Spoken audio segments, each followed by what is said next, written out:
Again, thank you for coming along. mbokk yi ñu ngi leen di nuyuwaat beneen yoon fii ci Africa TV ñu maat mbégte dellusiwaat ci beneen special edition fas yéene ànd ak yéen ci waxtaan yu am solo waxtaan ci Gambian politics xam ngeen ne dugg si nañ ci at mu bees bile su ko defee ñu ndokkale leen ci at mi ñaanal leen jàmm ñaan yokkute ak jàmm ci réew mi édition bi tey li ko waral mooy daanaka leen kese la dañu war a def taxaw seetlu jàngat li aju ci wàllum politique ci biir réew mi comme ñu ngi jóge ko ci at mu bees mi ñu of course war cee dugg si raada ñu jóge ko ci at bi nga xamante ne mooy 2022 war jàngat def ci am solo su ko defee tey loolu moo waral jotaay bi ñu gërëm leen sant leen bu baax a baax ziar leen fu ngeen mënta nekk ci biir réew mi wala ci biti réew ci ni ngeen di ànd ak Eyeafrica TV ñu ngi leen di jaajëfal bu baax a baax ci jotaay bi tey nag ci special edition bi maam ci mbégte lool fas yéene àndal ci ak suma naataango di Mariama Cham MC moom lay àndal ci jotaay bi mu bàyyi ko nag mu nuyoo ak ñuy seetaan den su ko defee ñu dalal suñ gan yi ñu nag soobu ci waxtaan bi incha allah MC nuyu naa la ma bàyyi la nga nuyoo ak ñuy seetaan.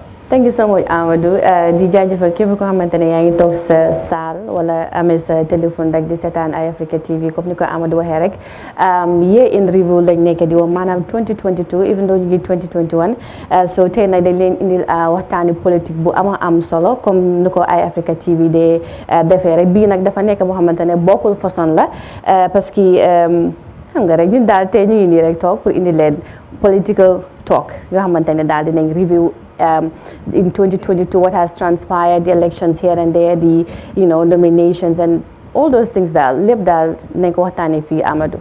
Inshallah su ko defee noonu lay demee comme ni nga ko waxee comme am na fu ñu jógee ko am fu ñu war a dem am fu ñu toll moo tax jotaay yu mel ni day am solo pour ñu waxtaanee réew mi comme ci politique moom fànn bu yaatu la ndax loo gis ci doxalin réew politique am na ci wàlla wu rëy moo tax waxtaan yu mel ni dafay am solo ñu dajee stakeholder yu utee gis-gis ak taxawaay ci politique Gambia ñu ñëw ñu booloo ci benn plateforme waxtaanee réew mi moom moo waral jotaay bu mel ni ci plateforme bi tey ñu am ci mbégte dalal MC Cham Junior bu GDC Gambia Democratic Congress MC ñu ngi lay jaajëfal bu baax ci teewaay bi ci noonu tamit lañ amee ki nga xamante ne mooy honorable Abdoulaye Cissé mu nekk député ci National Assembly bi bu All Yundum constituency waaye tamit bokk ci NPP honorable yow tamit ñu ngi lay nuyu ñu am mbégte dalal la ci jotaay bi ci noonu tamit lañ amee mbégte bu baax a baax bokk ci jotaay bi di Sirifo Sonko nekk kenn ki nga xamante ne moom ak MC yëpp daanaka da nga leen di gis bu baax ci plateforme Eyeafrica TV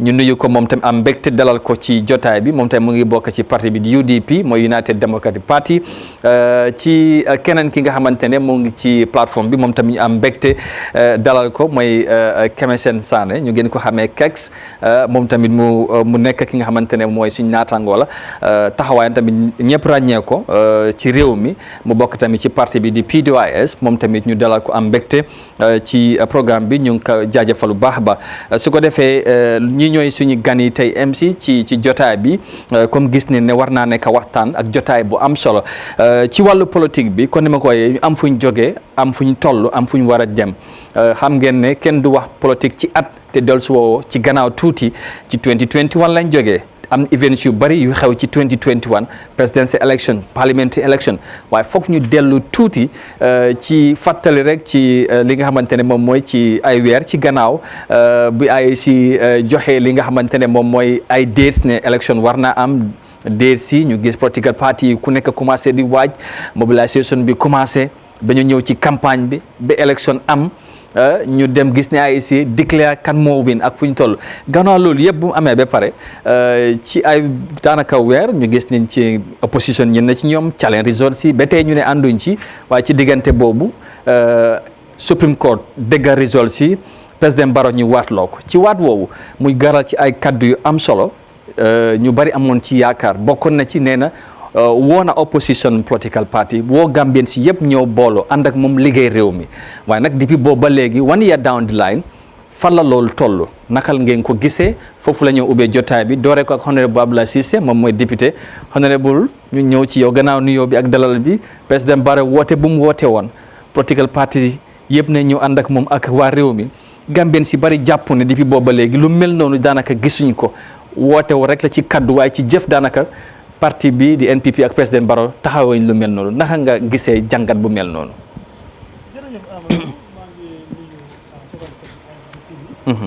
Yeah. Yeah.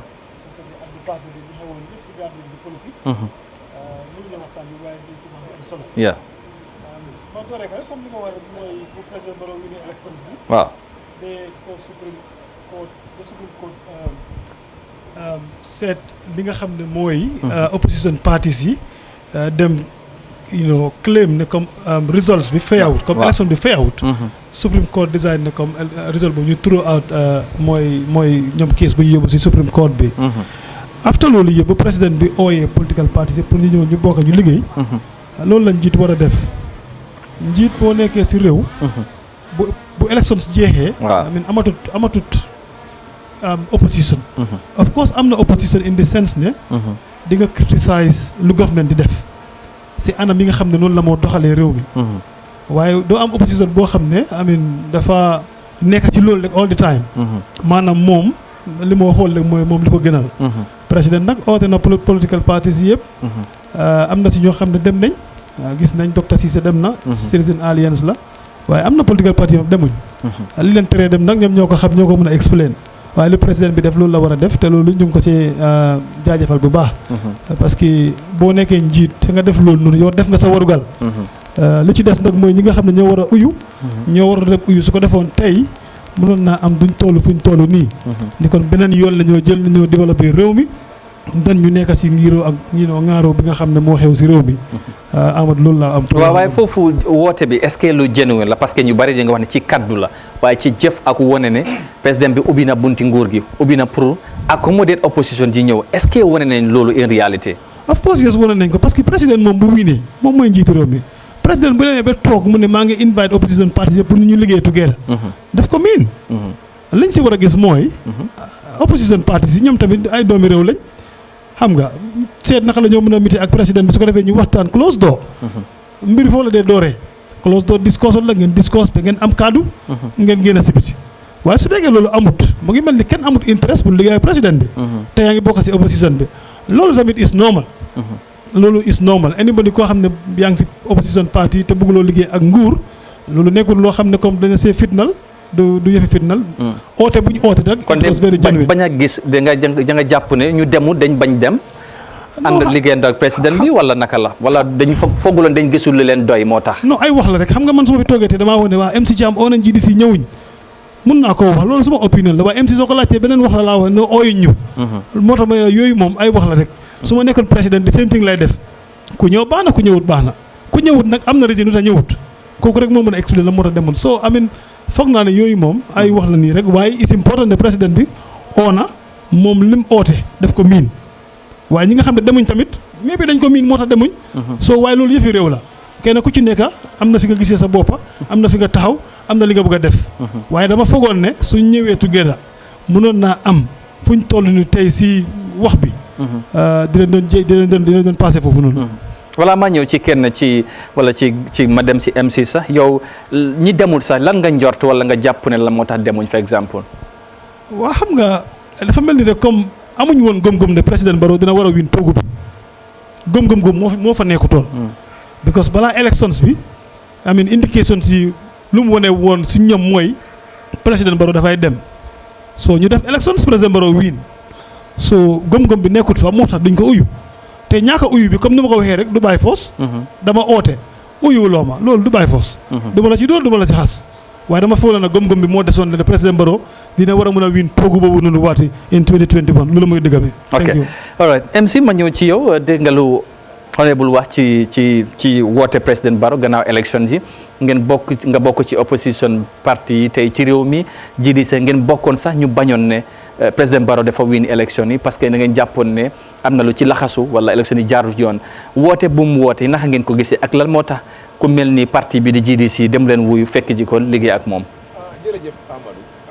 maa ngi laa nuyu di nuyu suma naakaay yu nekk fii yëpp. di wax ne asalaamualeykum ñu seetaan programme bi nekk si réew mi si diaspora bi. foog naa ne président bi taxaw oote. foog naa président bi si boppam suñ ko advisé very well. dafa war a try mu am a strong opposition si réew. te foog naa opposition bi ñàkk a dem si nguur taxul ni ngay liggéey si réew mi. because nguur bu nekk soxla na strong opposition. tey ñëpp suñu demee tey ana si nguur bi kan mooy dimbale nguur bi kan mooy wax nguur bi dëgg am na lu si ëppatee opposé bi ñoo koo gis tey ñëpp suñu demee ana nguur bi tey dafa mu nekkoon ñëpp dañu dem. est-ce que oote bi dem. ànd ak ñoom la wala dem toog ak moom waxtaan. ci fu réew mi toll. parce que tamit oote mooy. oote bi mooy si jamono boobu. kenn gisaagu fu réew mi toll. dafa gagné elections. taxaw si stadium bi ne ñëw leen ñu liggéey. waaw politique jeex na politique duy jeex. loolu musuma koo nangu. tey si nekkee nga pare pour oote xëy na réew mi am na problème.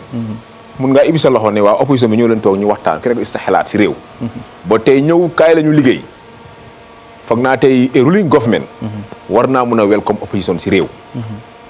but ñun as a party suñ taxawaay mooy the election was not free and fair. ba tey si loolu lañ taxaw. ba tey recognize suñ results. loolu ba tey ceeñut parce que position bi ceeñu si loolu. gom nañ ne am na lot of inducement bu am. si election si am na lot of corruption yoo xam ne am na during the campaign bu nga xam ne tey even as a party am na sort of recommendation yoo xam ne amoon nañ ko waa pétition nga amoon nañ ko to the IEC. xëy na Kane keroog mu ngi ko wax si congrès bi bu nga xam ba tey IEC reply yuñ GDC as a party ñu gisoon ay inducement yoo xam ne amoon na openly during the campaign ba nga xam ne di electoral law nanguwul ko. waaw ñu bari tey jàpp daanaka loolu political party yëpp ñoo ko def. waaw est-ce que loolu tamit. jox ma ban political party moo ko def. waaw comme inducement joxe ay. kañ lañ ko def. non time bu mu munta waaye ñu bari de jàpp ne dafa am di duration of campagne dafa am. waaw jamono campagne boobu yaa ngi nekk under the IEC. but before campagne yaa ngi sooy apply permit fa nga dee apply. to the IGP nga apply. waaw loolu amul unité looy defaa IEC. ba during the campagne dañ ne waruloo jël fi mu benn bëdoogi ndox sa jox ko nit ne ko am pour nga sànni ma carte loolu yaa ngi nekk under the IEC. kon loolu jamono ba nga xam ne GDC whatever ni nga samp seen ay bohol. loolu nekkul during di naka di mandate of the IEC. loolu suñu waree organise rally fu ñu dem dañu bind naka tuddi IGP ne dama nga am rally. bindum tuddi IEC. ba during the campaign nga dem nominations everything is on the IEC. there is a law governed by IEC mooy the electoral law. so kon tey nu def yëpp mooy IEC ñoo war a contrôle dafa am loi bi dafa ne. kenn war a jël alal di ko jox nit pour mu ñu àndaa yow kenn war a jël xaalis jox ko nit pour mu support la. loolu loo bi wax loo bi wax. su ma la déggee mooy ku ñu win MPP par exemple loolu lañ def. loolu leen def. pour win election and it was open. pare gis nañ during the registrations process. gis nañ lot of noonu Gambien soo xam ne registré nañ si réew mi fii. through attestations. ba nga xam ne tey warut a am si réew mi. loolu gis nañ ko fi. anta gis nga membre of parliament bu taxaw in Sénégal dëgëral waxi opposition bi Gambia fii. ne frontière bi yëpp dañ am voters card pour am kayiti Gambie dafa yomba kañ la gën a yomba mooy jamono élection la gën a yombee ñëwal jox la kayiti ID card nga am voters card noo ko dee amee du ba certificat pour attestation këri alkale nga ko amee wala chef bi jox la kayit so dama feel like ne président bi oote na ñëw la ñu liggéey ñun asi opposition ñëwul nekkul si nguur bi waaye ba tey ni ngeen liggéey dimbale nguur bi ni ngeen liggéey li nga highlight nii tamit taxut ngeen ñàkk a dem li nga wax nii li ngeen gis nii. waaw loolu lañ def. xam nga ñàkk a dem moo mënut a am. te tamit am na ñu dem tamit te honorable nu mu ko waxee. wala xam nga ñu dem yëpp ñoom dañ fii laay ne mu nga am partnership with the ruling party mooy CA. waaw am nañ seen right am partnership with the ruling party loolu kenn bañut ko bon dañ fii laay ne government bu boppam na nga war a dooleel opposition si réew. parce que opposition bi moo laa dimbale yow nga mën a liggéey te ñëpp suñu demee ànd si nguur bi kan mooy liggéeyaat si réew mi kan mooy wax si réew mi. because tey soo jëlee ñëpp ñëw waa ñu dem liggéey si nguur bi kii njokko ministre njokko ambassadeur soo arab bi dee kan mooy oppose soo foog naa ne tey any country bu nekk war ngaa mun a am a strong oppositions bu nga xam ne tey mooy dimbale nguur bi bon nekkul ne ñun den foog ne président Barrow dafa win expecté na win élection si comme ni ko xoree bu waxee moo tax ñu bañ a dem àndaa moom foog naa ne opposition bi rôle bu ñu play ci dëkk bi fii gis nañ ko fi bu nga xam ne tey ñëpp gis nañ ko whether mu win oo ñàkkaa win tey lu am mooy daa wasan evidence bu nga xam ne am nañ ko both the UDP and GDC because that was a joint communiqué ñoo amoon ñoom ñu reject results yi ñu dem court technicalité la gars yi wax ne loolu moo tax ñu dismiss daka appel bi ma fii laay ne loolu sax waroon nañ ko mën a alaaw mu dem nga gis ne dafa dimbale Gambien si ñu understand ëllëg keneen ko xam ne yaa ngi campagne ñi nga bàyyi si xel ne mun ngaa win elections ëllëg ñu dem court so yow muy campagne léegi da nga doon di respect luwaay réew mi respect luwaay IEC ne IEC dafa lii la aaye soo ko defee nga gagné tey mu ne la court nga ñàkk sa toogu bi so yooyu mën nañ jox di Supreme Court war naa jox di opportunity bi Gambien si xam lan mooy xew si élection si and gis nañ UDP génne nañ wane evidence yi nga xam ne léegi ñëpp gis nañ ko ba nga xam ne ñun GDC tam amoon na évidemment amoon nañ ko as a party ñu siyaa ko with GDC UDP all right jërëjëf su ko defee ma ñëw ci Keks gannaaw nuyoo bi yow tamit lan mooy sa jàngat ci loolu ñu jógee ci élection MC mu ne daanaka politique du jeex waaye bu ñu jógee si ay élection Gambien si lu ñu expect mooy gannaaw élection xam ne ay si am nañ kuñ déclare ñëpp dañu ñëw booloo liggéey réew mi gis réew mi président bi woote woon loolu waaye ñu gis ne ñu bari depuis booba léegi wan iya daaw di law coomi di ba daanaka xaajalo bi mu ngi fes ba léegi dañu jàpp ne ñu opposition bi bari demuñ ku mel ni comme honorable Halifa Sallah ñu bari di xaar ku mel ni comme moom comme wax na léegi daanaka moom du laajtewaat benn place ci wàllum politique waroon naa dem ci nguur gi dimbale président bi parce que from 2016 ñoom la woon 2017 ak yu mel noonu waaye gisuñ lu mel noonu lan moo tax nga foog ne jafe na lool pour ñu gis ñu mel ni comme Halifa ak ñeneen dem ci président Barrow liggéey ak moom. waaw jërëjëf kontaan naa trop pour bokk si plateforme bi nii. jërëjëf. first thing lu nga laajte moo nekk lan lañ gis after the election bi lu tax opposition yi nanguñ wala ñu boole ak di liggéey ak président bi. first thing dañ amee problème boo xam ne foog ñu diagnose loolu pour ñu mën a dem ante loolu moo nekk lan ba tey people refuse to accept that President Adama Barrow mooy the president for the next 5 years to come and unless we accept that dinañ am a political environment boo xam ne dina so hostile. People like UDP and GDC. So many political parties bete bañ nañ ne Adama Barrow is the president, even individually. And we must accept that suñu waxee ne dañ oo democracy. We went for an election and the president moo nekk di IEC ñoo xam ne they govern the election body declare nañ ne Adama Barrow is the president elected for the period of 5 years. All genuine political parties ñoo xam ne believe nañ in democracy should accept that so that we move forward. But as far as that is not accepted, we will have a hostile environment because you refuse to accept the person who is elected to be in the opposition. And lolu mo neka in the environment, even individual, not even parties, but people fail to accept that Adama Barrow is the president and he will be the president for next 5 years to come until otherwise, whereby he violated a law that called for an impeachment. But as far as that doesn't happen, he will be the president for the next 5 years. In regards to why PDYs and other political parties, I will not speak for them, but I can speak for PDYs because we are not just a political party for its sake, but we are a political party with programs and policies, and we feel like we don't just want to go and join a political party because join and person bo xamne what we are advocating for wala ñu luñ bëgga that person is not doing that and ñu dem ñu join for and the next minute bi su mistake amé dañoo wane ndek dañuy lu ñoy waxoon they never mean it. Suñ fa nekkoon then they will be the same like this. And ñun suñ idea was very clear in terms of how we want to run this government. And if you look at strategies are totally different. So far they may elect su fa yaahute amee rek automatically doo mën a génnee sa boppa foofu. So this is why ñun we feel like we have sell our agenda to the Gambian people. Te feel like this is the person who amee the better idea. ñoom loolu lañ bëgg and they give Adama Barrow the presidency bi, we will accept it dinañ ko buy 5 years bi and we'll hold him accountable based on what he have done in this country. You have seen that ñu ko def all the time having press conference to tell that su fekkee ne doy government na this is what we will do. Te gis ngeen ko in terms of the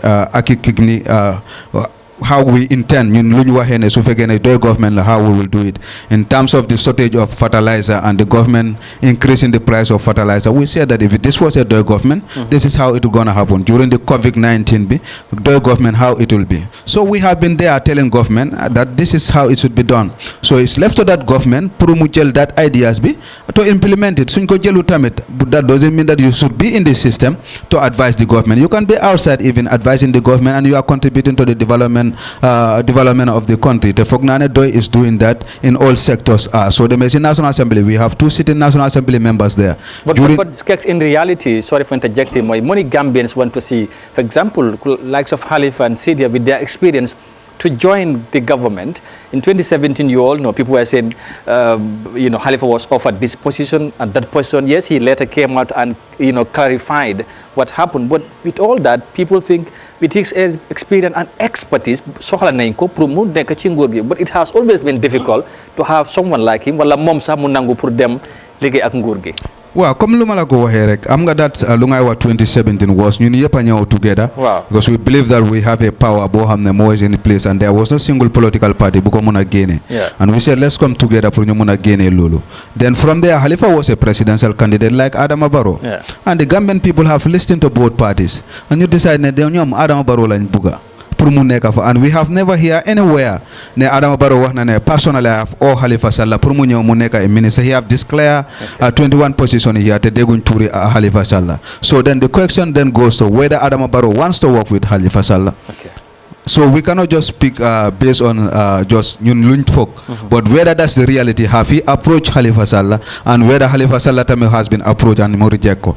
This is yoo xam ne foog ñu establish loolu first. And I don't think that has happened anywhere because we didn't see it. So loo xam ne luñ gisut rek duñ mun a wax. So but I'm sure ne Halifa Sallah wala any other of the PDOIS members has been contributing to the development of this country by sharing their ideas in newspapers, in radios. So it's left to any government boo xam ne you are ready for the development of this country to take those ideas from the opposition party. Irrespective of which party, we must have a multi-party contest. That's democracy. But after the election, you see them as partners, have Numko Wahewan as a platform.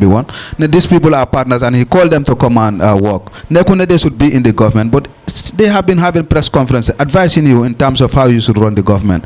Take those ideas and implement them. Then we will have a government that will speak the language of the people. So it doesn't mean that you have to be in the government being a minister because we have, with the laws that we have here, you cannot be in a system and at the same time criticizing what they said out of secrecy in this our system. So you cannot be in the system and criticize. So that means that those politicians, opposition, you will now make them to they will dance to your tune even though they don't believe in those principles or either they lose their job. So I think that it doesn't need to system but they can advise. Very well. Thank you very much. I know MC will come in a moment, but by my Cherifo Munyom Mom Tabi, Deglunga interventions here from all of them, and of course one of is something very interesting. Political party maybe Lolena in the political environment been more hostile and all that. New bari buñ ko déggé maybe they might think of UDP and of course GDC because yena bañ fi public bi légui ak lolu tay bo ci don def jangat tamit despite ne IEC ne declaring President Barrow mo win, you said no to the results andulenci, but then he went on to call all political parties and Gambian people to join me. Nanga gisee woote bi ak jën sax bañ bi tamit contribute na somehow xëj na moo tax sax ñeneen ñi demuñ. Anyway, abaraka bake Amadou. Bi kacha kumara bake la. Baring ning tumula me ko karte fayo keta, karte fayo kola. Kamul kumandi mole tom monde me yalon ko wala bi banko nyaton kayakan. Wakata mo de me yalon ko bi ka vole president Barrow. So pour kana jang kaw tenteng ala maralo kono kabrin carte fayo wato anin science ma ka kacha akumada bakel. Ila ñin karo ñin karle me yalon ko akumada bake. But lafta janimbila ñin karo jabila mbekex jabila. Because kexe kuma ka même fo is very important pour Gambian ko li o tonya long. Because ka foko political party on the opposition political party melia lonko e balanta president Baroma mole melia lonko e man democracy respect almost ala kuma kan ko da woleti but même for la kexe wolum ñundu ko ndolu one thing I call understand ndolu we have the power, we have the majority ndolu as a political party. I'm talking about my political party UDP. Ndolu we have the force. Now for example we don't want to respect democracy, we have the force ndolu. You understand? Just like in what context? No, I mean, we have the force. When I say we have the force, mean we have the people. We have the human resources. Anytime UDP, people will answer. But UDP have never done that. And immediately after the election, so if for example, we want to be hostile, we will be hostile when we went to Alai Usenodabo. He himself,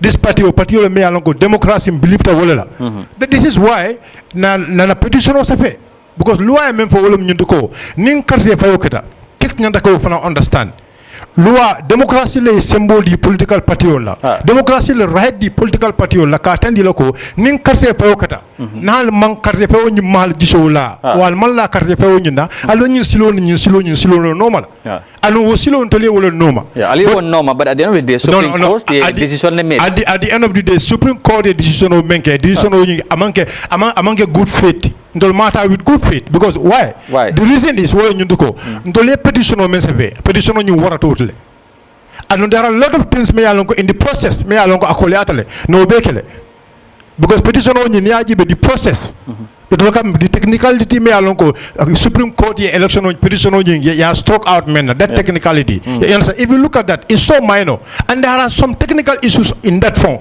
because in serving the president directly serving the president we serve the president through his protocol You know, everybody need to understand that. Okay, now let's come back to the call. We'll clear it back. Coming back to you want to clarify? No, because I can remember but you I don't misquote you. No. Everybody have you. Okay, because you responded to him. Okay, yes. Allow him to clarify, please. Directly, and I want Sirfo to understand very well. I didn't go into saying that UDP is undemocratic. I have never said that. But you said political. You said no political parties. I didn't say that. Allow him to clarify. No, you say if you see the situation is hostile because look, because everybody was listening to you. Maybe you don't understand the content in English. Exactly. So just let me land. Please. What I said was very clear. Luma wax dafa leer nañ. Non si fa déglu ko rek. Luma wax yëpp dafa ray torop. Luma wax moo nekk ne. First of all, we the Gambian people must accept that. Adama Barrow is elected as the president of this republic for the next 5 years. And unless we accept that, then we are a hostile environment. Exactly. This is very clear. We have to accept that Adama Barrow is elected for the next 5 years and he will be the president until otherwise. Parties and individuals must accept that first. Environment will be very conducive for the development of this country. And you say because that's democracy. And that's fact. You must accept if people are elected for the 5 years, must be accepted. And I didn't even bring the petition of he's the one who is bringing that. I didn't say that. I'm just trying I didn't go. If I go to that length, I will say that they are very democratic because they are following the principles. Because if you disagree, you didn't hold the street, but you went through the legal process. Yeah, it did. Yes. But I'm not into that. But I'm telling that Gambian people and political parties must first accept, if us want to have an environment that is conducive, to accept that Adama Barrow is elected as the president for the 5 years. And that's the starting point after election. All right, thank you. Thank you. I didn't accuse UDP. Amadou.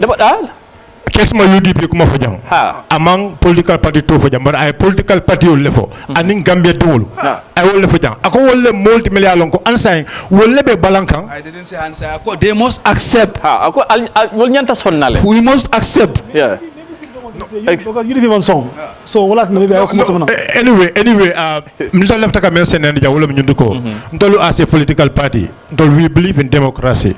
And democracy men latala no silo noma. Fine. Okay. President Barrow meng I commandero menke. So naje say. No, President Barrow commandero menke. It was not a genuine call. Oh really? Yes. Why? No, because it was not. President Barrow lotalo just. I mean, kalo inauguration dulato. Kafoko political party ul alnale joining kam. Look, the president of this place, Kenya, Kabra Winter, and a speech. Every sober person, yes, he is the president. Mansa nilo te diamuta mole. Yakumo mean. Everybody know how you iko diamu nyame mole alno. Whether you mean it or you don't mean it. President Barrow was political diamolity. But the president of Kenya, diamoni was diamoni mansaya diamolity. Katanduko look, ntela mansaya, ntela under my leadership. I am not going to appoint single opposition. Because I believe that opposition will hold accountable. So not a will tie Semna Masakunda for what reason? And Citizen Alliance me along Ablaka Fojang will join the President Barrow, will join the for their own personal interest. Because why? You need to understand one thing. President Barrow called on some of these parties along it dropped because Citizen Alliance was dropped. There are other political parties along you not drop. There are other individuals along you drop before election, but they join the president. Yeah, but CA man joined before the election. Listen, they joined the president. Those political parties, they joined the president. Yeah. Well, Kabiye Bondi time moment, ye drop.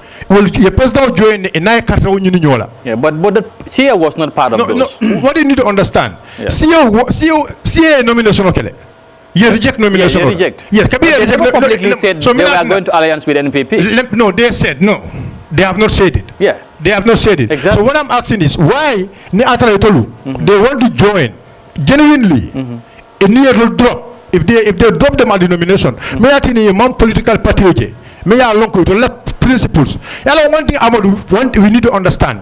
Ntola party may join any political party kanjang na principle na rules. Ntola miro me bango sambala nyaming. Mbe sutero kele ko ite fana miro le bebulu. Okay. Wem slot me alon control as a political party nimbe join na momo kan mba jele control miro dole hamo men sodo la jara kende ala karola dole hamo men sodo agriculture la karola dole hamo men sodo education la karola dole hamo men sodo gambian ko la balunya la karola be tele mansa kunna jele ye nyat ninge moy just to conclude on that is that UDP don't believe ko President Barrow I mean for is genuine, so there was no need to go and join in and work and there was no development of the country. Yes, because of why I mean at the form of Parewala. Yalo ika join mo la kan. Na Parea si kumani lo. No, listen. Ika join mo la kan. Mo kumandi. Akoy ko nana doko ke. Na doko wala. At the form of the doko ni cheka. Ndira join je. Ima da kila time always. Okay. Amadou. Yeah, MC. Ba MC di ñew. Waaw. Xam nga ba mag ñu xelalante tuuti rek. acca su président toogee mu ne opposition kala ñu join together ñu liggéey. waaw xam nga président du appoint GDC party leader as minister. waaw du appoint UDP party leader as minister. That is not possible. Kaa ñu join ñu liggéey lu mu miin mooy opposition si xam nañ ne ñoom ñoo war a hold the government to account. And in holding the government to account, this has to be on constructive criticism. loolu la miin te loolu noonu foog ñu bokk ko li may def li nga xam ne jaaduwut. yoo xam nga ko waxal te ni nga koy waxee dafa war a ànd ak yoon. waaye nekkul ne comme da nga maa criticize on politics loolu laa nekk di wax soo su nguur ooyee kala ñu liggéey together rek foog ñu yor foog suñu xel demee boor boobu noonu du nekk ne comme dama war a appoint opposition leader as minister. loolu amul fenn si àdduna bi. you have never seen that before. loolu mos am fenn and I think loolu la ñu war a understand. no hold on allow him to lie please. opposition ñu liggéey. I mean kex woon na ko. PDOIS bokkuñ ci government bi. waaye am na lu ñu nekk di contribute and the way they are contributing ñëpp gis nañ ko. noonu la mbir mi war a demee even though they are criticizing the government waaye ñoom dañoo indi seen position. ñu bind ko ñu wax ko nit ñi gis ko. te li ñoo bañ mooy ñu am nguur opposition bi taxaw. sa every criticism mu ngi suñ ko seggee. fuñ koo fekk mu on the political balance. waaye tamit loolu am na waaye tamit comme Sirifo nu mu ko waxee ak MC président bi fu mu ko wooyee. non the call is genuine ak ni mu ko wootee loolu tamit dañ jàpp ne kaddu kese la. Amadou I will get to you please. The call is very genuine. président loolu rek la mën a def. xaaral mun bind gaay mu ne kaa la ñu toog non moom si plateforme la taxaw mu ne Gambia I mean any other political party leader. For example after that inauguration ceremony mu toog State House woote wala invite leen personally right to political party leaders for a dialogue. For instance is very clear dama la ne there was a denial before the elections. And after the election still denial mu ngi ci and that is the fact people have to accept that mooy gëmuñ ko xam nga nit li nga gëmut gëmuloo dina xew mu xew still now si loolu nga nekk do you believe ko the rejection of the election by some of the parties for example UDP is denial and loolu contribute na li tax mënu leen toog waxtaan for example non du loolu man li ma mën a wax mooy si c'est-à-dire président Barrow as a president as a party leader li ma mën a wax mooy I know ne moom he is very open dama xam naa ne président Barrow su ooyee Mama Kandeh tey pour mu toog ak moom pour ñu waxtaan affaire réew dégg la mama mun naa dem waaye dina jafe non mama waxoon na fi bëgg naa mit président Barrow waaye coow li bari ba lool no xam nga no waaw nit ñi ñoo indi coow bi rek waaye suñu bàyyee ñoom i neen ñu waxtaan mënoon naa ñu toog waaye balaa ñoo toog sa fekk nit ñi start nañ xam nga loolu baaxul si réew. est-ce que du président Barrow moom moo doon parewu doon mu host honorable Kandeh parce que bu mu bëggee dalal MC dalal na ko. waaye xam nga loolu yëpp ay wax la woon nii rek ne Mama Kandeh dafa bëgg a mit président bi. waaw loolu ñun dañ ko dégga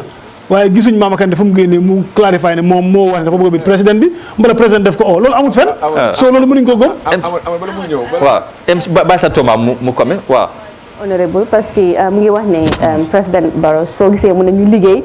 mi ne dafa dem jox political parties ay position but to criticize constructively ndaxte yow gis nga tey ndax président bi nangu na comme nit ñi di ko criticize that constructive because we have seen what has transpired. We have seen many arrests and then we have seen people saying what they want without insulting or without saying anything that has to do loo xamante ne daal dina tax ñu ko jëlee këram di ko yóbbu fii ci place yi nga xamante ne mooy naka su du noonu ndax tey président bi tey am na nangute boobu noonu pour nit ñi taxaw wax leen naxari si moom freely comme ni ko waxee.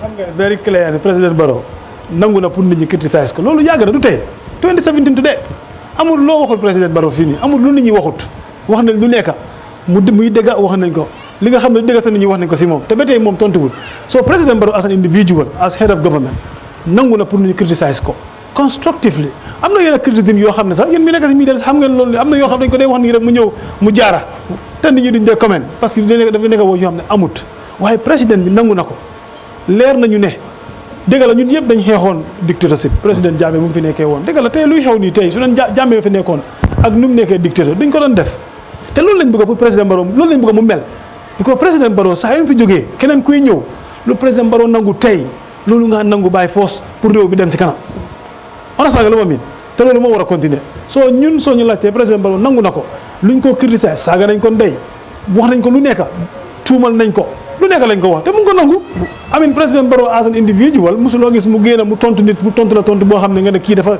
def ma mere loolu amut fenn ñun gisuñ loolu.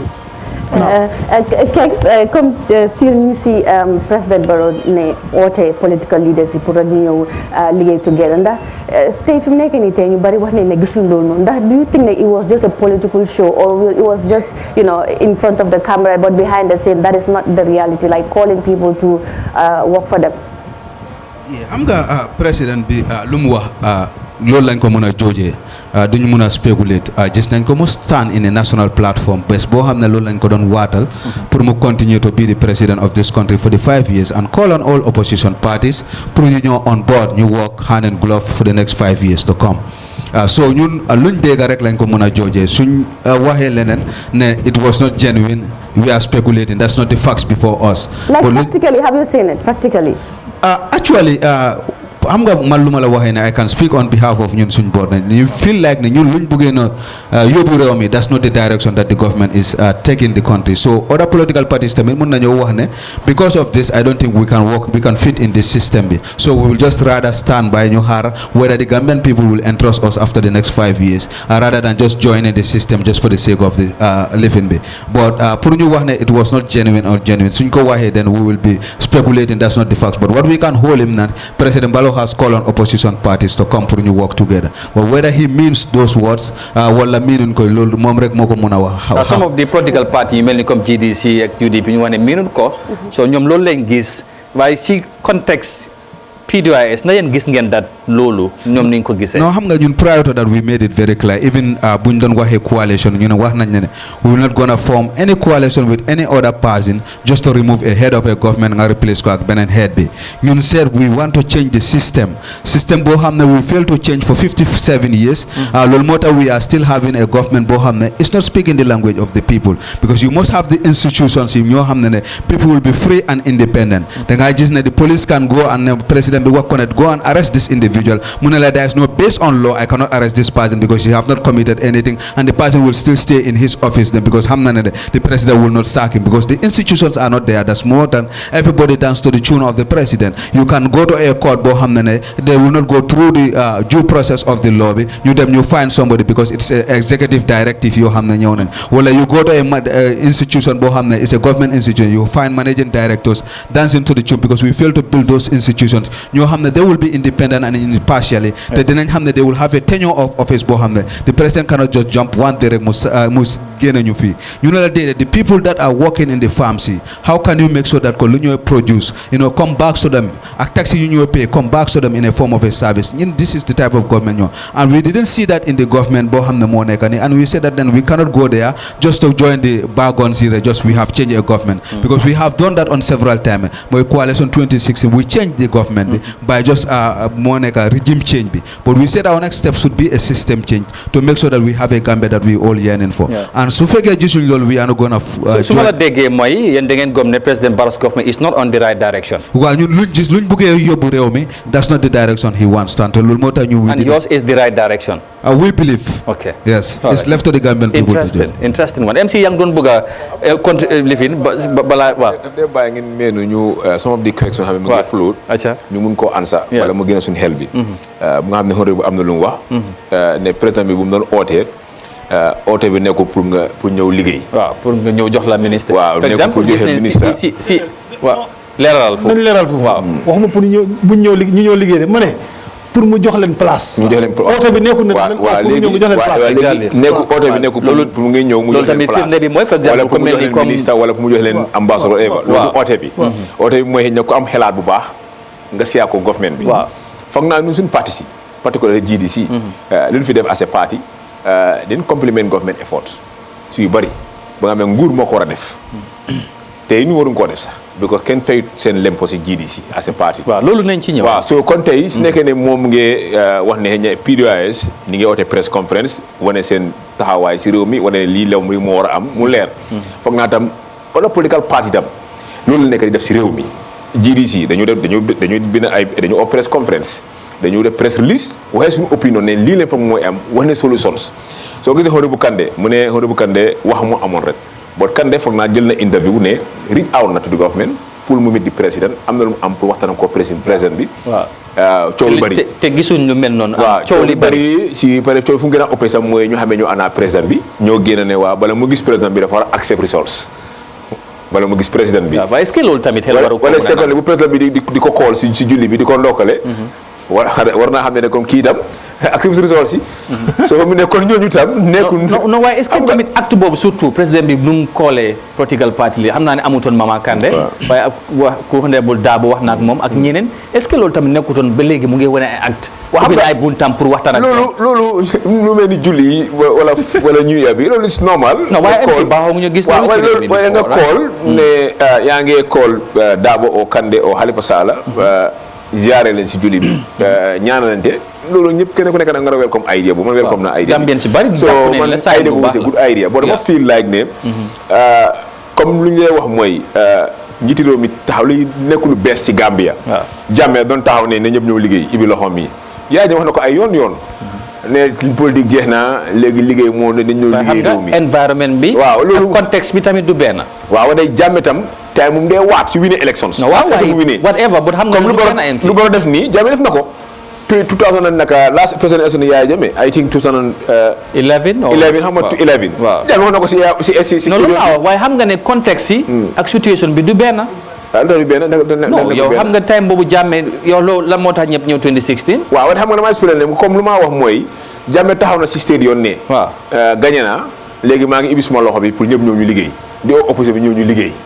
but lu mu fail to understand mooy man gëm naa ne président Barrow opposition ñu mu am daf leen war a gërëm NPP because tey opposition bi nga xam ne tey ni ngee xaarul nguur moo fi nekk ni ngee contribuer seen quota te war national developments because foog naa ne loolu mos la am jamono Jammeh si amoon benn moo doon am wala tey si nekkee loolu tey dem na ba léegi mu ngi am si réew mi fii parce que opposition bi yëpp tey nga xool tey seen oote yëpp mooy jaama si réew mi jaami réew mi la ñuy oote mos la opposition parti taxaw ne waaw lii nanguwuñ ko dañ war a gën a si réew mi di gën a si mbedd mi mosul am kenn ku nekk mu ngi oto jaama si réew mi. foog naa ne tey opposition maa ngi play seen rôle lu nga xam ne lu war def tam weda ku am xelaat bu baax mun ngaa toog si télé nga oo presse conférence ne président bi. lii ak lii mun nga ko def gis ne tey Gambie ni ngeen si problème bi njiiti réew mi am na time tam ne waaw léegi jot na ma oote opposition parti si jamono Covid 19 waroon na ko mën a def. oo ñëpp toog waxtaan ki rek is sa xalaat sa parti lu mu foog ne si nekkoon ne moo nekkoon président dinaa def lii ak lii lu mënoon naa am alright jërëjëf MC su ko defee xam naa ñu fàttali rek ñuy seetaan yéen a ngi ànd ak Eyeafrica TV ci special edition bi nga xamante ne ñu ngi def special review ci 2022 at bi nga xamante ne boobu lañ génn si bu yàggul ci wàllum politique tey loolu mooy topic bi te gis ngeen suñ gan yi gis ngeen round of discussion lu ci feeñ ci waxtaan bi ñu wax rek ni incha allah Eyeafrica fasciné ànd ak yéen ci biir week bi fii ba Friday ñu war a ànd ak yéen every day 9 o'clock incha allah ci ngoon waxtaane different issues yu xew ci biir at mi from different matters or issues nañ wax ci wàllum health wér-gu-yaram wàllum sports wàllum youth ak yeneen fii ba Friday ngeen ñu xaar ñu ci ngoon incha allah waxtaan yu mel ni tey nag politique moom mooy waxtaan bi su ko defee dañuy gën a soxi ay jéego dem ci kanam tuuti MC xam naa dañoo luur because after presidential election bi ay weer moo ci teg rek ñu dugga ci parliamentary election bi gis ngeen tamit for the first time ñu gis results yi nuñ mel ak diversity bu am ci National Assembly bi su ko defee gars yi fii mun nga dem ak ku nekk rek ci lan ngay laajte ci yu mel noonu parce que xam nga bale moom mun nañoo continuer di duggaale foofu. jërëjëf Amadou ma jaaxal MC rek. MC Thiam. parce que gis nañ ne si 2016 elections yi parliamentary elections you guys did tremendously well da ngeen break record sax we can say that léegi ñu dugga si nag ñu gis GDC seen liggéey. waaye ñu ñëwaat si 2022 bi presidential parliamentary elections yi ñu gis li ngeen amoon 2016 amatu leen ko ci parliamentary election bi ñu passé lan nga foog ne moo waral loolu parce que gis nañ ne GDC ñu doon jàppale ñi nga xamante ne ñoo nekk si kaw gi di leen may ay bohol di leen gasal ay teen ak yooyu noonu ñu gis ne élection bi ñëw Gambie ne ne déedéet ñun lii lañ bëgga xam nga bëgguñ GDC daal lan nga foog ne xam nga moo dem wrong to that extent. jërëjëf Tom 2017 National Assembly election si GDC amoon na 5 députés di seen percentage bu ñu amoon si percentage élection mu lay amaat 17%. bu ñu amee di 5 députés ñi dem ba suñ ñaari député cross carpet muy Salifou Diawo Honorable Keba Diallo dem NPP.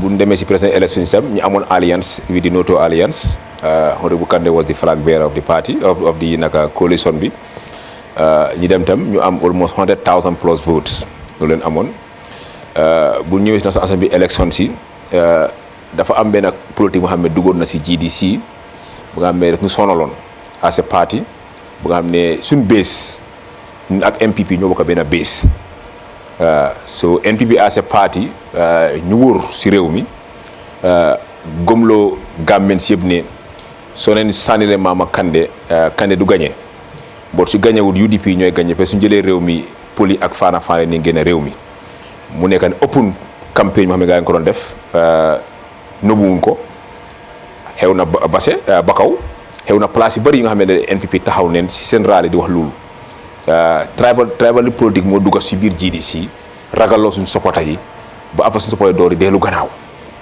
loolu cause na suñ ñàkk am député si élection bu passé tam because ñu bëri tey fii laag ne waaw suñ sànni lay GDC UDP ñuy am doole si léegi député yi wala si président élection si suñ amee xeet sangam dina génn réew mi so loolu bokk na nga xam ne solo la GDC as a parti ba itam politique nga xam ne ñu ngi ko dugaloon mooy politique ragal tax nañu GDC ñàkk a toogu député yi nga xam ne amuñ ko si réew mi nekkul ne gars yi dem bañ GDC as a parti despite parti bi amut any seat si assembly bi boobu ba tey ñooy number 3 si Gambia vote suñu am as a parti dem na almost 47,000 votes lu leen am as a parti so dama feel laa ne di electoral law luwaay IEC bi leen war a xoolaat because parti mu ngi am 10,000 votes mu am ñaari député o ñetti député parti am 47,000 votes mënut a am benn député loolu on a country percentage la ñu xool parce que percentage la woon GDC mun na am almost 5 or 6 MPs so foog naa ne fiyaawul si GDC because ñu ngi am vote si bëri leen am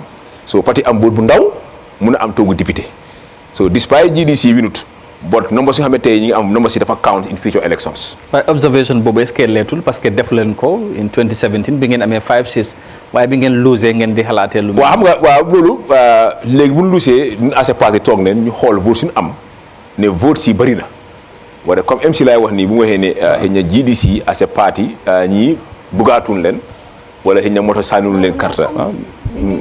waaw soo waaw doyuñ leen comme nekk duñ liggéey bu ko tey kenn dënkuñu place. kees yi réew mi ne ko suñu loxo soo tey ñun ñu xam ne ñoom lañ war a xool ne liggéey bi doy na leen doyul leen mooy NPP si government bi jiri si opposition party la soo foog naa lu mu contribuer sax ñun suñu taxawaay suñu support nekku ne dañ ko dimbale askan pour askan bi sànni nu karta lu si ëppa fu ñu doyee suñu support sax nekku support GDC nekku support basi GDC boo dem na ñëw yëpp GDC ñaaka suñu toogu bi lu ko waral mooy politique ragal la politique tribalisme yi dugal nañ ko suñu te loolu ñu ko waral mooy NPP ñoo ko def open la open secret la woon ba nga xam ne di parti présent taxaw na si plateforme wan ko open li di leen naka noonu Demba Sabal di waaye duñ daan open li pour wan supporter GDC ne ñii candidat du win su winee Darboe mooy win and Darboe su winee yéen poli ak Fana Faye di nga gën a réew mi loolu moo ragaloo suñu supporter yi peut être ñu gars yi bokk benn base.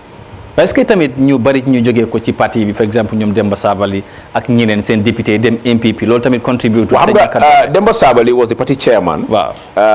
dafa am direct contact with the grassroots of the GDC because the party chairman yaa ngi am di documents of parti bi yaa ngi am seen contact numbers yi yaa ngi dem all out to dem gom loo ne man fii laa nekkoon GDC wala xam naa ne kan si winee ñii ñooy win ñii suñu winee yenn police olof yi di nga gën a réew mi mu gëm la ko gars yi dëgëral la ko gars yi believe loolu tam ñu ragal dem na yooyu politique ragal moo dugg si naka supporter GDC. ok MC nga dem ak xonte parce que am na honorable da ngay tontu lu ko MC wax dégg nga ko sa tooma dana mel ni tuuma yi moom rëy na waaw.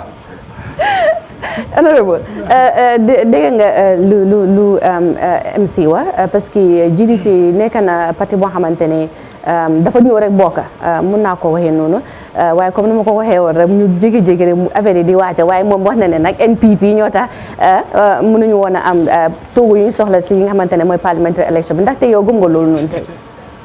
MC foog naa ne daal lu ma njëkk a wax rek mooy MC am naa wax boobu tuumal la. waxi tuumal la ak ñoom seen parti luñ gëm la. waaw waaye xam naa ne NPP as a political party soo seetee ñaami na ba élection bi foog naa foofu la mbir bi dooree bu NPP ñëwee all out pour am benn toogu si néegi député bi fekk président sa jotangut GDC ñoo amoon toogu bi seen député bi yàlla ko yàlla xaare àjjana dem ba soo suma xarit bi mu gaañu soo NPP dem ñoom dañu taxawal candidate UDP taxawal GDC taxawal xanaa non UDP taxawal no sorry gars yi waxoon dañu àndoon ak waaw exactement waaw sorry ba daal GDC ñoo taxawal foog naa ak PDOIS sax non ñun ñaar rek la ok good loolu moo xewoon foofu noonu waaye politique bi woon ñun ñooy incumbent party te nga baal ma interestingly election boobu Demba Sabali moom moo représente foofu GDC waaw soo xam nga dama bëggoon a delloo MC si wax boobu noonu because time boobu Demba Sabali moo responsible GDC moom moo nekkoon seen lead lifin bi sax si campagne bi dem naa gars yi waxtaan ak ñoom foofu everything def nañ ko fa bokku doon NPP tribalism bu ma wax gisuma ko ok waaye suñ bëggee wax tribalism Gambia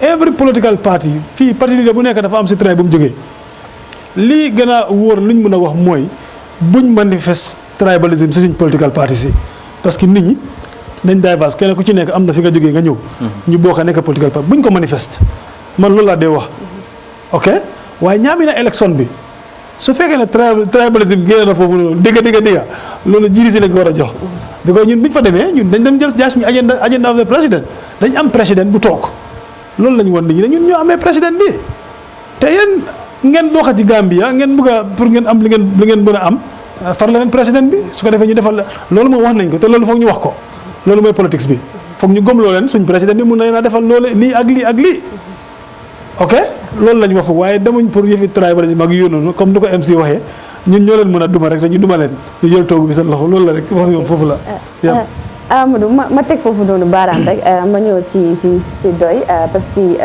gis nañ Halifa tamit si élection bi mu ne si winee dina continuer si winu nag dafa tekki li nga xamante ne mooy nomba tànkaam mu nekk na Gambien si ñu naxaru ko woon nag lu bari naka nga gisee jàngat boobu noonu political figure bu mel ni tey Halifa Sallah tey bu tekki nomba tànkaam bi nekk si patiem xam nga di ñaax ndaw ñi nekk si biir parti bi tey mu tekki tànkaam si fi politique tey lan ngeen yëg yéen mi nga xamante ne yéen ay doy Halifa teggi tànkaam daal si fi politique yi Gambia.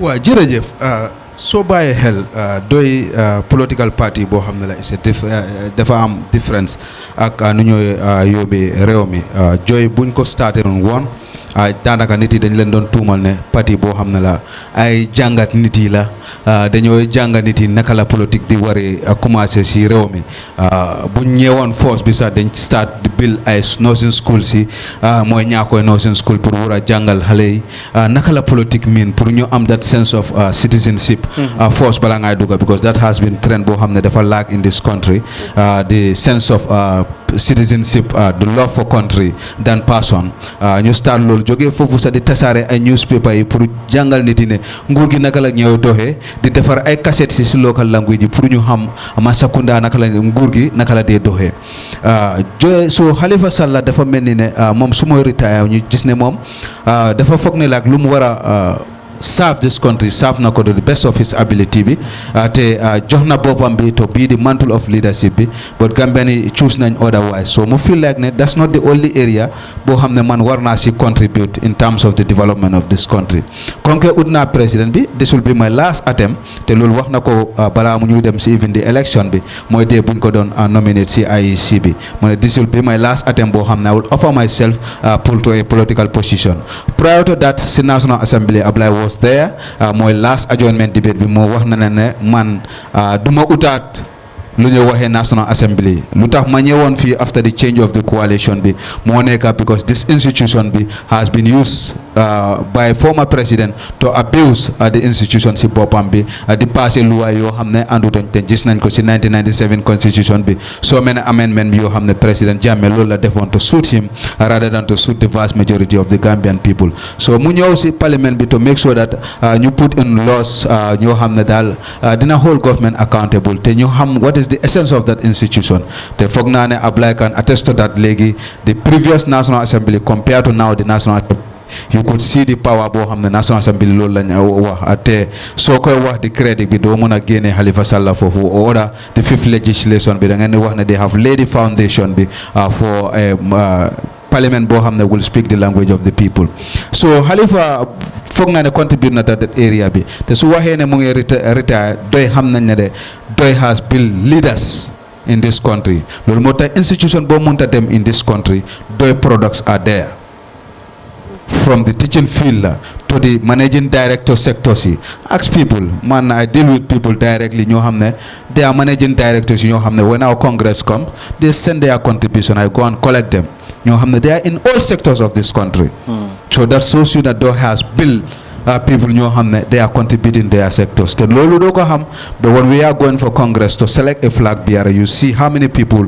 will come up da ngay foog ne sa kii musuta nekkoon doy so ñun we feel ne he have contributed he could have done loo xam ne aduna bi yëpp a koy wax because we know the intention Halifa amoon for the Gambia te wax na leen just give me 5 years I just want to lay the country on a foundation boo xam ne any leader who comes after me will find out that the foundations are there and unless we put those foundations in place we will not have the Gambia that we want so foundation boobu foog naa ne loolu la munta am te we feel like ne he could have laid that foundation but that he is living xam nañ ne there are young people ñoo xam ne there are people who will take over da ngay wax ne sa maybe this is similar to Halifa because the ideology bi moo ñu bind together not a personality so if Halifa is not there the ideology is there who can implement those things. And talking about Halifa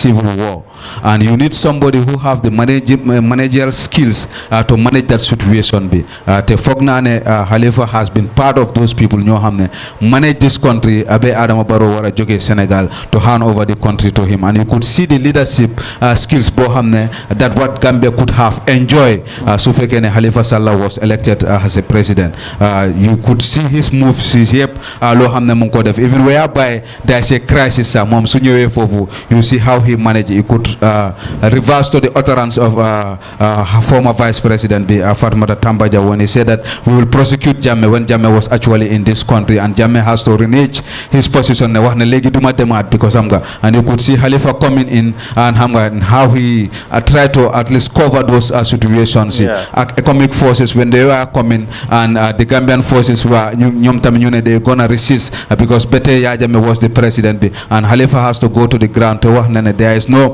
Gambian is not going for any war. We have a constitution bu wax ne president still now after election am na power boo xam ne moo des foofu so ba tey yéen soo leen di ñëwee foofu you will come as a solidarity force not as a force of boo xam ne da ngeen di ñëw war a change a government bi so you could see all those things are skills yoo xam ne nit foog nga determine ko and those are the things yoo xam ne Gambia has lose in terms of Halifa how we understand the country because Doi has been a party boo xam ne ñëwuñu rek ñu dugg ci politique bi but they diagnose the problem of this country loolu moo tax they have been put in this country from Carton to Koina to look at the people how they are living the farmers the carpenters the civil service sectors even prisons is buñ fa demee when Halifa left the prison you could see the books that he wrote in terms of how we should reform our prison sector bi you could see that all these sectors yoo xam ne and you could see in the Doi manifestos it's possible mun nañ koo def so that's what we lack that we could have in a special person like Halifa Sallah. Very well, and finally on Halifa, definitely finally with all the skills that you have highlighted ci loolu Gambian si am ndaw yi ñu bari gom ne Halifa is a good manager like he said bail nañu out in a very critical situation many attest to that but why is it that thing that you think Gambians don't failed to see in him and eventually give him that chance that he has for all long demanded but it never came true?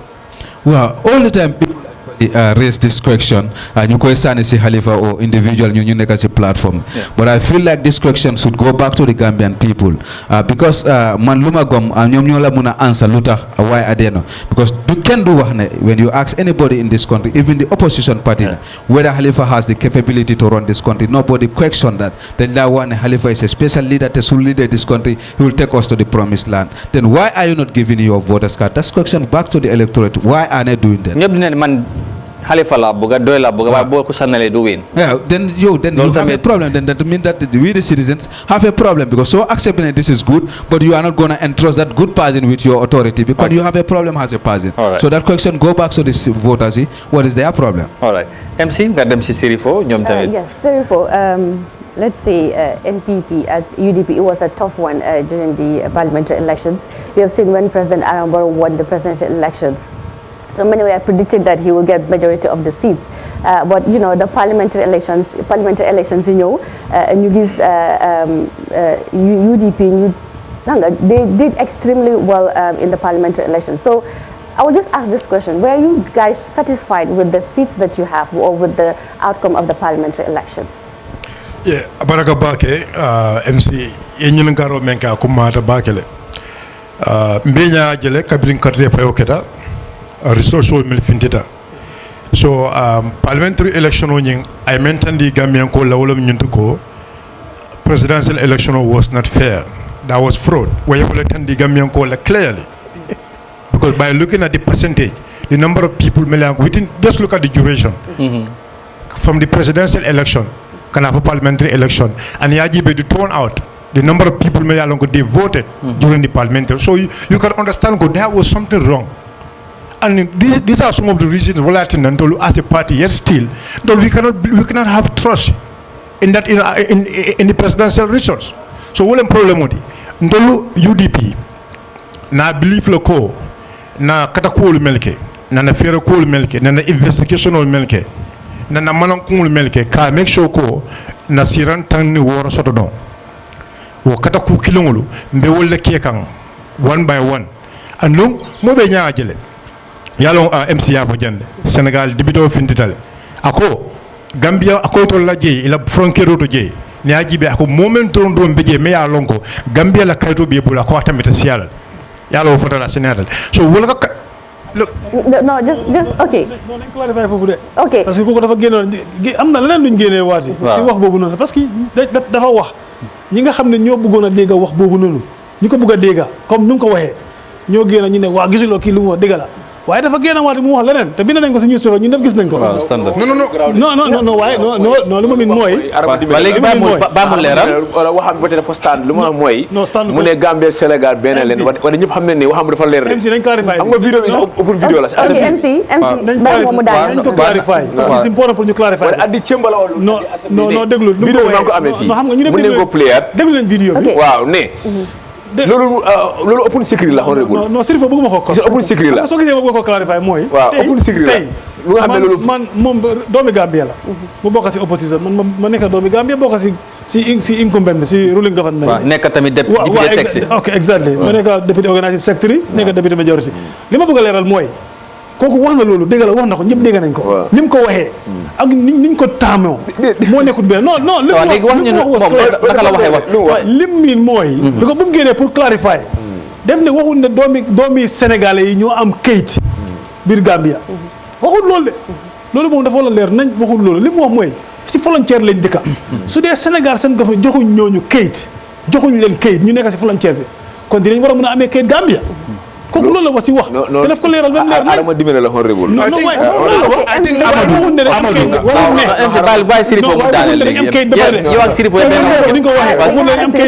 moom mu daaneel you see Ablaye député wala muti e ka diamu banta député bon le kono men diamu ta député wala ma diamu ta député bon le kono alors comment quand même fo journaliste oli ya moyle all of you people were here and the video is here mbe ya moyle the guy was pressed because mbe ya lone ko the connection between Macky Sall and President Barrow and donc wala diamu nying it sparked something wala diamo ñing ay fenn dund Gambian call to ay Gambian call ko men bol ba fo kan ko lu tawul jamale na carte soto ala ñu ko mo be Gambian ko jamala ko kon right so bari naje mo me yalon ko so bita ko melier na kayto soto moy finto do me yalon ko mo alundal Senegal la bun kono Senegal la député bun kono ako ntemu look I come from Beya moyle I sura account right but sura account all of you people can speak all of so the video is here the video play I interpret applying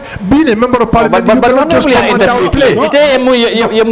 is it different from what he said no what he said because we wouldn't have time to play the video okay. At this point the reason is the guy said Gambia Senegal la frontière Senegal it will be diamond ila molu Gambia kayto membe bul Gambia just like to make it easy Gambia kayto soto wala sonata ila mo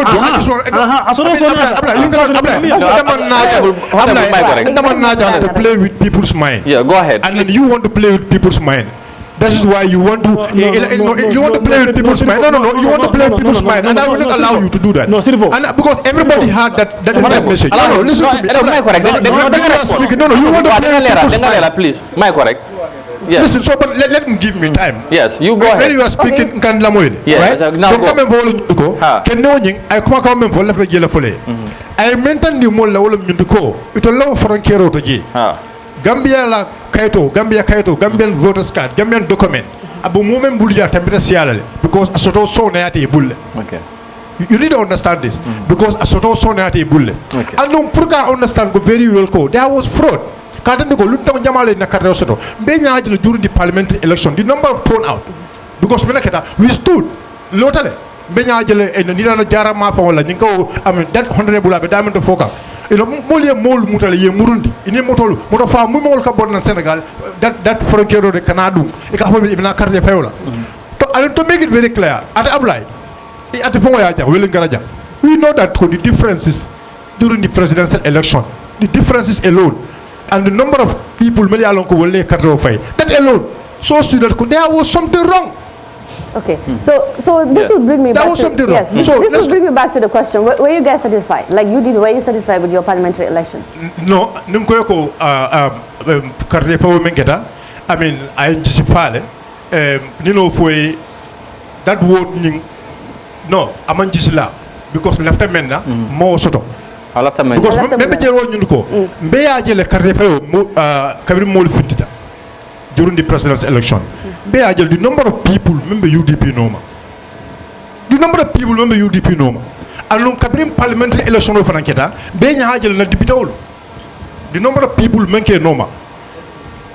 So we still believe those fraud me along ko system yet still the fraud is there. And we are doing a lot. We as a party, but make sure Sirifo, you are talking about fraud issue. Yes. But people are saying 2017 Ali majority sort in parliament thanks to President Barrow. Ali Almakwe, he went down to campaign for you people and you won. But in 2022, it was a different ball game. walatina alman majority soto in parliament. So how about that? Listen. For this time, President Maro manta tola. Amanta banko beram. President Maro. I jella soto ala ate.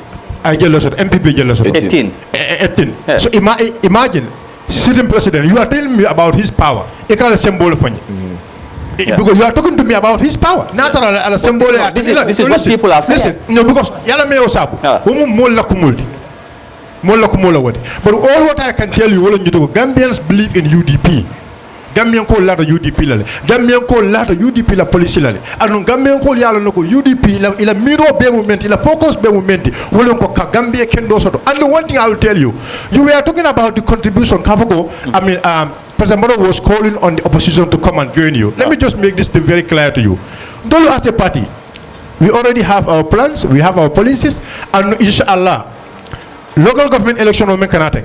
We will do our best. We'll get to that. We will get to that. Yeah, we will do our best. No, I just want to make you. Don't worry. We'll get to that. No, definitely, we will get to that. Because as well. No, clarify. No, thank you. MC. No, horrible. Have memory. Let me clarify. No, memory. MC Malone bu mulera ben point. Wow. Last of them for Wellingara. Comment s'il faut ya for nyaming. Election of parliamentary. Among an issue of fraud. You understand? Clearly, Ntenga Ajeko, Ntola fault as a political party, NPP, na fault in the sense ko, Ntola manna do ko kenyanta kele nyame. I mean, that is the truth. I belong to a political party. I don't know. But new want to know. Ntola Galo UDP was in coma after presidential election. They could not even. That is the truth. Yeah, but also listening to what Silifu have just said. Compared to MPP element, for example, within the Greater Banjul area, in the presidential, compared Lingis to parliamentary. Money. Suñ fault la ñun. Suñ fault as a political party. No. Liñ waroon a def lañ defut. Liñ waroon a def lañ defut. Waaye ñu ñàkk a toogu yooyu. That has to be very clear. Within 4 to 5 months, loolu tamit. Amadou, li ma bañ mooy bu mu encore the problem on fraud. Because pour man ñun gisuñ fraud. Because très lu mu wax ñu nekk di ñëw si jógee su dee nit ñaa ngee ñëw man de gisuma ko kan la ngay dem votal. I mean, have you asked them who are they going to vote for? Who gave them? Who gave them? We are all Gambians. You are the one who gave them the document. You are the one who registered them. Yes. No, you can't say that. You can't say that. Because registration, every political party.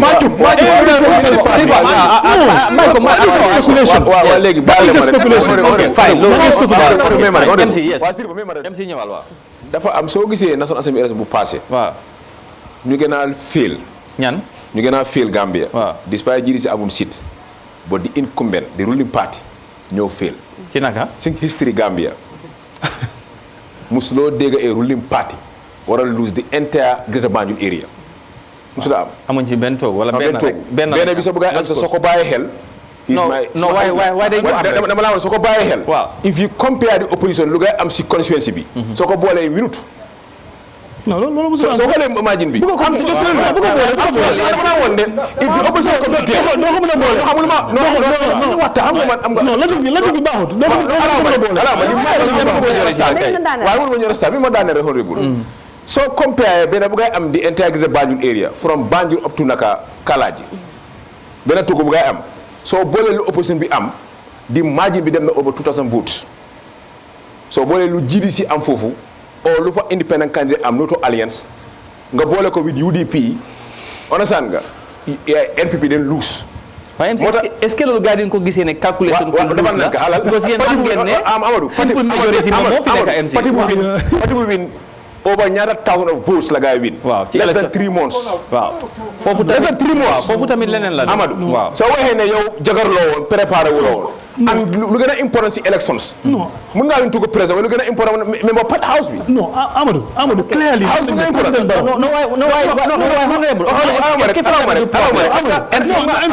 President Barrow as an individual. No, President Barrow. Ni ñu bëggoon nañ ko sànni nañ ko. Xam nga bu ñu nee parlementaire. waaye dem na campagne tamit. campagne texte. Li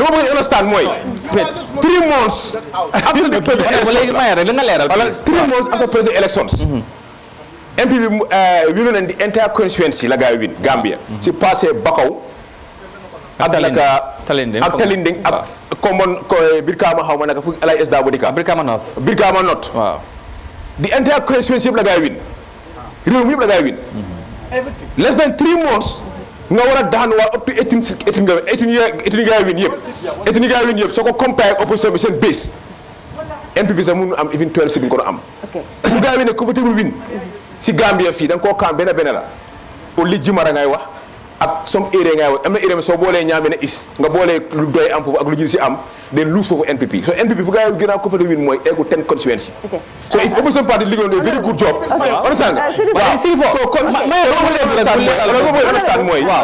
understand mooy NPP ñoo gën a lose si élection si and xaalis bu gaay fere bu gaay joxee campagne fund bu gaay joxee seen candidate si each candidate was giving about ñaata thousand la gaay jox gaay $500,000 ket saane mu ngi nii ñaata la amoon less than $100,000 la am man di seen tur la am keneen so opposition MPP as a party lu gaay génne si xaalis am nañ doole wala dañ am doole am doole président am xaalis ba tey gaay mënuñ dominate di assembly non léegi leeral la foog naa lu ma war a clair waaw nga ne comme like mistake bi si yéen la lan nga foog ne mooy problème waaw man li ma wax si doorin bi mooy ñun as a political party ñu ñooy incumbent bi lu tax mënuñu am toogu si amin urban centre bi loolu suñu responsabilité ñun ñun la waaw pour la nag ci naka waaw ok parce que loolu tamit dafa war a leer dañ fiilu parce que non waaye honorable ñi li ñoo wax may ma rek xam naa da nga bëgg a leer dama bëgg a yokkane dañ dem election December within 3 months December February sorry waa ñu January February March April ñu dem si elections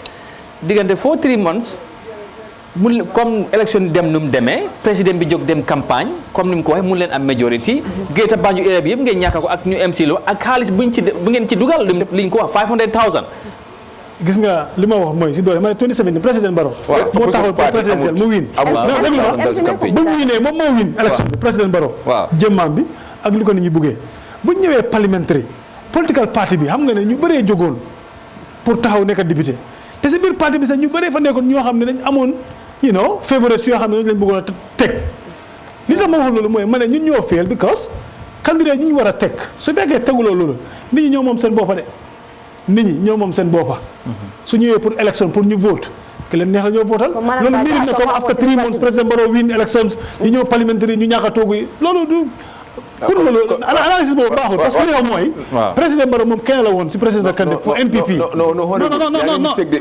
non wax ne président moom kenn la woon non déglu ma non moom parti moo def élection bi alliance team mu MC déglul rek su ma waxee xam nga ne ñu ñoo jàppale NPP yëpp président Barrow mooy candidat bi waaye moom ngeen doon jaay waaye parti bi tam moo win élection non MC yow yaa nga yóbbu wax bi foo xam ne àggu bi ko soo gisee ñuy président Barrow kon yéen lu mooy élection dama la ko bëgg a attaché texte tamit da ngeen am alliance yu bari non déglu rek li ma bëgg a wax mooy ngeen ànd ak ñoom ci parlement bi taxul ngeen li ma bëgg a wax mooy waaw soo gisee mu waxee ko noonu député sandi carte député nit lañ taxawal kenn la loolu la bëgg a expliquer ma ne it's about the individual président Barrow buñ koo jaay non déglu ma buñ koo jaay even bu yeggee coalition bi yëpp mu ngi fa waaye moom lañ jaay moom lañ jaay nit ñi jënd ko waaw taxaw nag it consul taxaw mu ne Abdoulaye Cissé bii suma kande maa ko taxawal loolu maa taw dafa war réew mi yëpp la loolu maa taw mais Abdoulaye suma député la sànni ko carte nekku ne président Barrow lu mu wax loolu la ñuy war a def bàyyi force non déglu ma waaw léeg-léeg non pare nga si du ñëw I just want to make something clear here. pare nga ma ne déedéet balaa nga make clear allow him to land please and then we allow him to land please Sirifo ngo ntollu as a political party man sira njama soto comme bokono o mun to la fault as a political party because nyanta min kala ngamira ntol ndasata wala kala bar ni wonta num nin kolta no nyama ko nyanta kala nyame den nu hani yidi fond de silence le mentam de lul comme Sirifo ya nyame control de sira lul sat because ntol ga constituency bele win but along ko every constituency membe comme bokono jam mol fritale il resta maintenant yo samaji bari fana ngaji ko division sotore hani party fonkono in terms of jumale be select la jumale be londi la ni wakata in any constituency for a particular political party there is high tendency ko failure minajela and wakata tolle ngajela we have seen that nte as an individual I accepted that but man la fi menna wala ñindi ko moyelo ka ko ñaaje man sina ñama so do combo because yesu ñalo ke 2021 elections wo man ntepe wo man sense make because karto fayda le winter nara constituency election la parliamentary. Now we are judging the individual yemelondi mum mo sifala mo ay mune no ase mune keno mo le inke jiwe wala kamba if UDP more feel me yalanko is more competent than Tolga Melondi or more sellable than Tolga Melondi, of course we win. Okay. Thank you very much. I want to make something very clear here. Just 1 minute, please. Yeah, just 1 minute. Yeah, MC. Left a member Ablaye Jangola Minutuko. President Baro Banco be around. And our campaign deputy will bail. I mentioned the Banco Dun Lolo Nutuko. Neatara. I just want to put a clear and I say, Neither Gambian call ye Katrofa President Barole during the presidential election. Based on Ilahido Mendi Gambian Kola. In real. I believe Kabra Murra Kotenke, Kabri Atiaj Afanje Palasura, Murra around Kotenke. I banko do inform men na wolo nyuko. Na left that. Na memfali na keno I better. Alba make sure na dibito million ko na dibite kar million ko na tombo. Awole me kala mod million ko anyanta karro fele wole. So now principles and policies sign. Na other people buy NPP. Na other people more kita multi million ko NPP kanule. As a party, they believe in NPP la starambulu ilata wala left I understand jam akana individual samana jam individual party will be also jam ndol as a party we have that issue here but left I can apply google understand jam wala nyundu ko okay adama baro banko be round NPP la miro ay banko dole ya tan dala ko NPP la miro mantaraje wala ni man carte o fay all right that is the case. Thank you. Gambians will never vote for NPP again in this country. All right, thank you very much. We're clear about it. MC Hana su fekkee ne kex dem ko indi mom tam mu leral fofu parce que ñom tam dañu amone suma jumute 5 seats ñew ñu mujjé am 2 mom ci bopam demone na waye mujjé ton win honorable Sidé Jare constituency bu mujjone OK ñom fo lañ amone exactly léegi ñu am 2 ñaka ñaar honorable Sidé Jare bi nga xamantene wuli wess mom ku fa demone ak mom rek ñu wax ne mom moko wi ñu gis ne mu dem this time mu ñaka lolu tamit parti bi lolu tamit performance from the 2021 election come to the parliamentary lolu naka nga ko gisee waaw comme nu nga ko waxee rek foog naa Ablaye lu mu wax rek si loolu la ñoo dégg génne waaw soo bëggee compare a presidential election and parliamentary election you will make a big mistake because presidential election people go in for party. But when you come to National Assembly election, people goes for individual. Man, I could, even in Yamina West, I see MPP supporters who voted for me. Okay. And I was not standing on an MPP ticket because they are looking at the personality compared to Nyoham. So you don't believe there was this situation or whatever, gender I karta you no? No, man, I don't believe in those things because Fognana Gambian has passed that stage. Bohamne nit denga ko gender promojo la karre. Because then the incumbents in your army, their state resources is in their hands.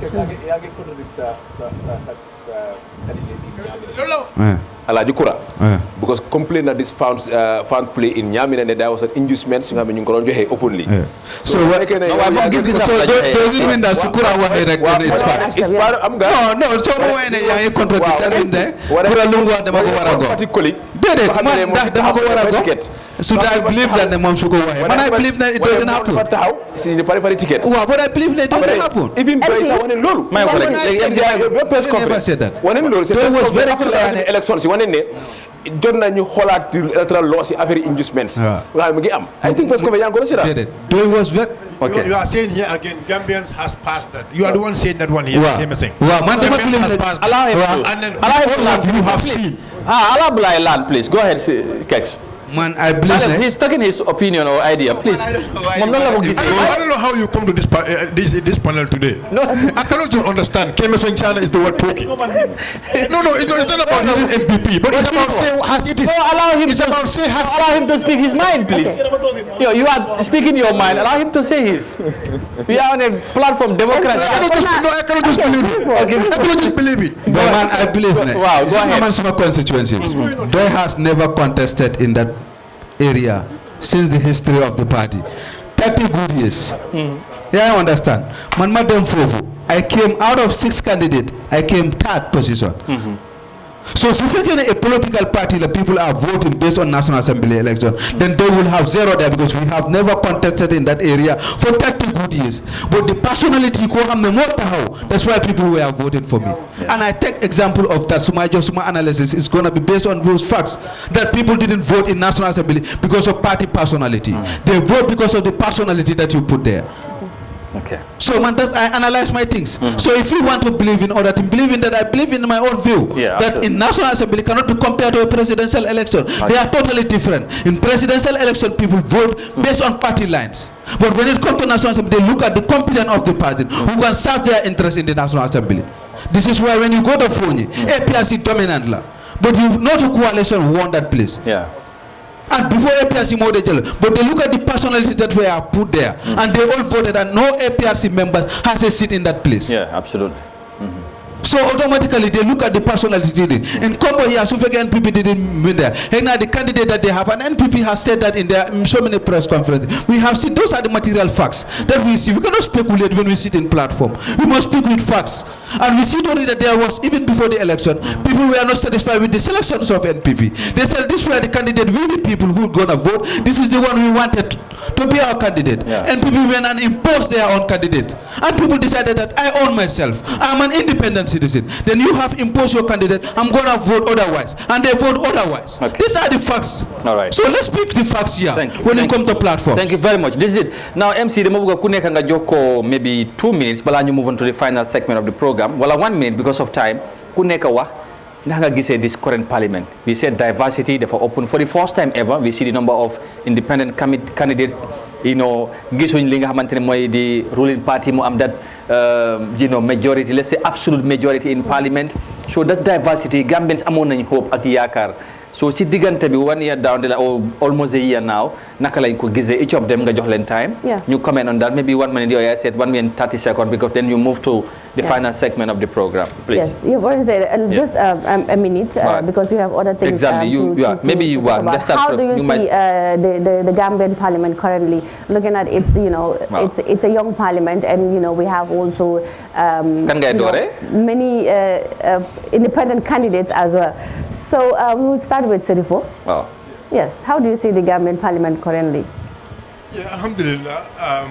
Na parliament onying. Diko be because nyaji be funding chewul mele alon ko wolle be parliament ko na science thing. You know, ila ni microta start ka diam. Ye la moy la ne hakilola ba jelo ko diko be jele. All what they need to learn, they need support and more training. For parliament la cool long, you know, because of some of them are new in the parliament. But later you know, ibitaka nyaming, jugo better la jail. One thing is very important. All you do Gambia and Tambita Kulala. A time me alonko dibito je abuka ala mola. Ala molu melia samana député bunkono abuka wolu abuke mira wala ala miro ka kamenti wala nyindu ko président wo time so do non janne be kalam da janne wala yatina loi jawo dolu duntanu na député na buko kono so pour ka balan wo dol la pour wol kanake be men fola député wala nyindu ko melia lon ko wolle be jebi ka fole ko although kabring alkata député bunkono eno altara député bunkono aning parti kolala batumala me al dunta député bunkono ni bal commandi la e kal ale mol mel ale regiono me represent e kal commandi o regiono ni ne tola so wo regiono ni wala la fo eta député ni nyanta lolo kam bakel but kukeling me alonko no cross je bak wala nyindu ko wo be nun Yahya Jammeh jamano nun ko do be nun parlement kono an sa do man dimbe nun jele do man dimbe jele an sa because be Yahya jele MPP député you know député bun kono anin député mo alon ko ka MPP support be Yahya jele ko ga ke e ke bang because ñi aki ko me alon ko akete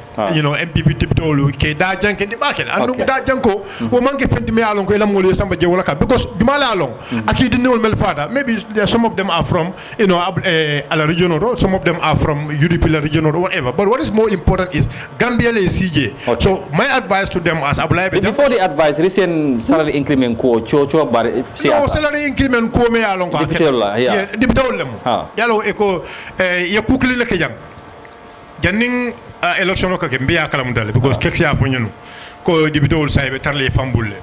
So of taram fambulo nying il afta kawole ye fan suma wala la you understand ye fan suma wala wala tini jo sama nan jo me ya lonko sunyar jolem ka do wala ka fen sama nan kala banku ka bundu banku dum lokko kono pour dol ko kan bo mo kulet me ya lonko be gamien ko kijo fara bakel andung o ko on manson ala ye salary increment ko menke manson ala anu apply al kere ya bula divide bun kono kere ya malla fo la barka bak MC Mouval yes mo move MC Cham exactly because dañoo mujjé honorable because mom mo fa waaw ko gis na yaram baagi tanga mu ne suñu nekkee si panel nen fi on fax foog naa ne ci ko xamee yaa ngi si panel fax ngay wax wax na ne moom bu mu taxaw in ñaamina am na taat position la am wala is moom fif la am wala sa nga as bu mu taxaw in ñaamina as MP ñaamina wes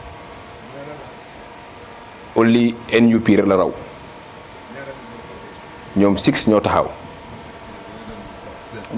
I can just see mu ngi nii it's very simple xam nga man war évaluement wax rek ñaamina west constituency Yoro Jallow in GDC have 616 Biran SJ Sow mu ngi am 1038 votes Ousmane D Diallo mu ngi am 306 Kemesen Jammeh 464 Basirou Cissé Basirou Cissé 679 Abdou Aziz Sow 568 compare ko you have fifth.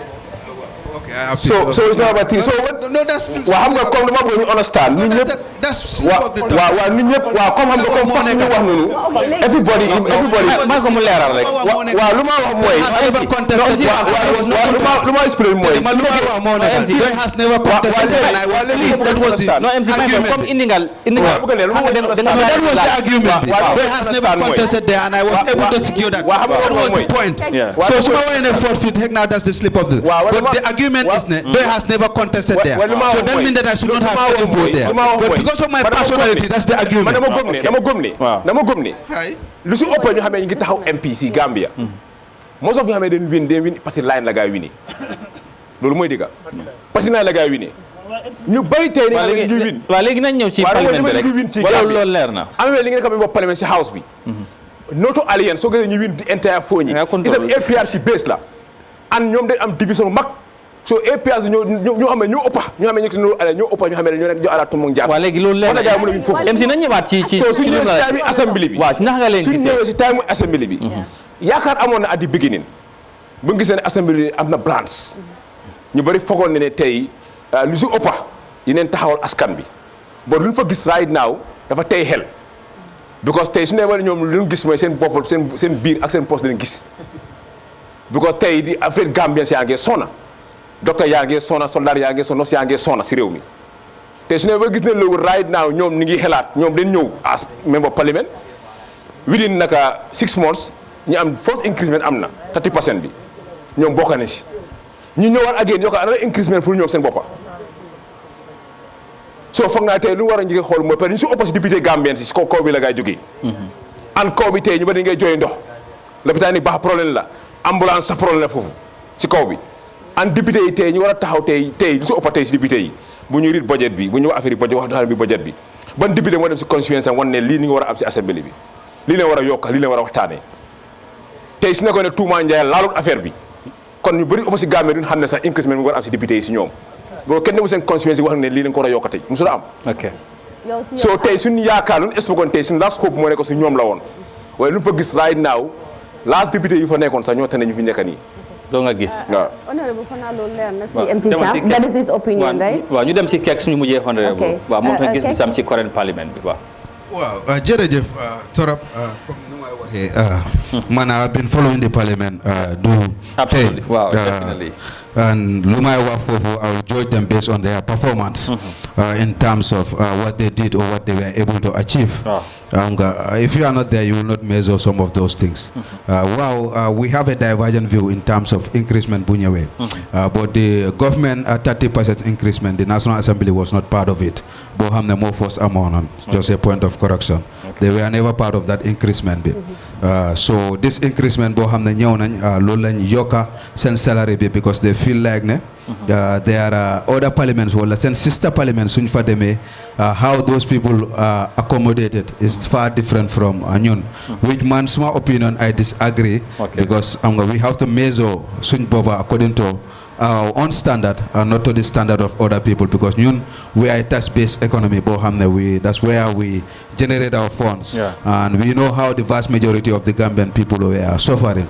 Lolo, I totally disagree in regards to, but based on the increment, but based on the performance, if you are to evaluate, then the National Assembly is definitely doing tremendously compared to the other sectors you have from the 5th legislation to the 6th legislation, in terms of how do they scrutinize government policies, in terms of oversight functions, even to summon ministers to come before Loli Abdudan But now you go to the adjournment debate, you find 16, 17 ministers present in the parliament. You see the vice president talk for Subabengon to listen to the parliament. They can call any minister to answer question.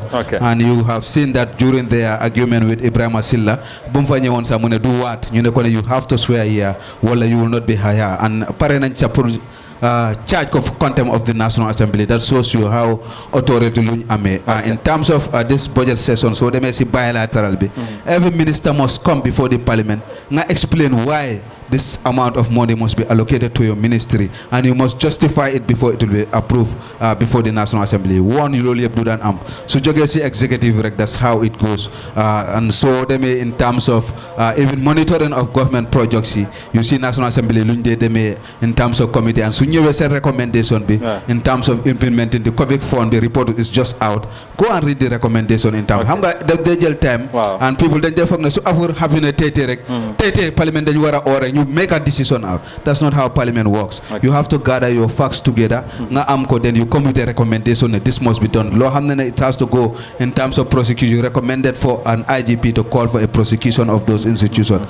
So even a case people Gambian want them to react as quickly as possible. But you must have facts, because parliament has to deal with facts. And already they have taxed a committee so look at the whole issue, and they report back to the parliament, and parliament look at the reports. They are not satisfied. They send them back to go and do another recommendation. So if I have to evaluate them, then I want the parliament at least is 80% over 100. Fantastic. I'm not MC Balangay dem chi honorable finally on the parliament performance. Kex Yangi mentioned about the Honorable Minister Ibrahim Asila swearing ceremony, and you are a keen follower of the National Assembly proceedings.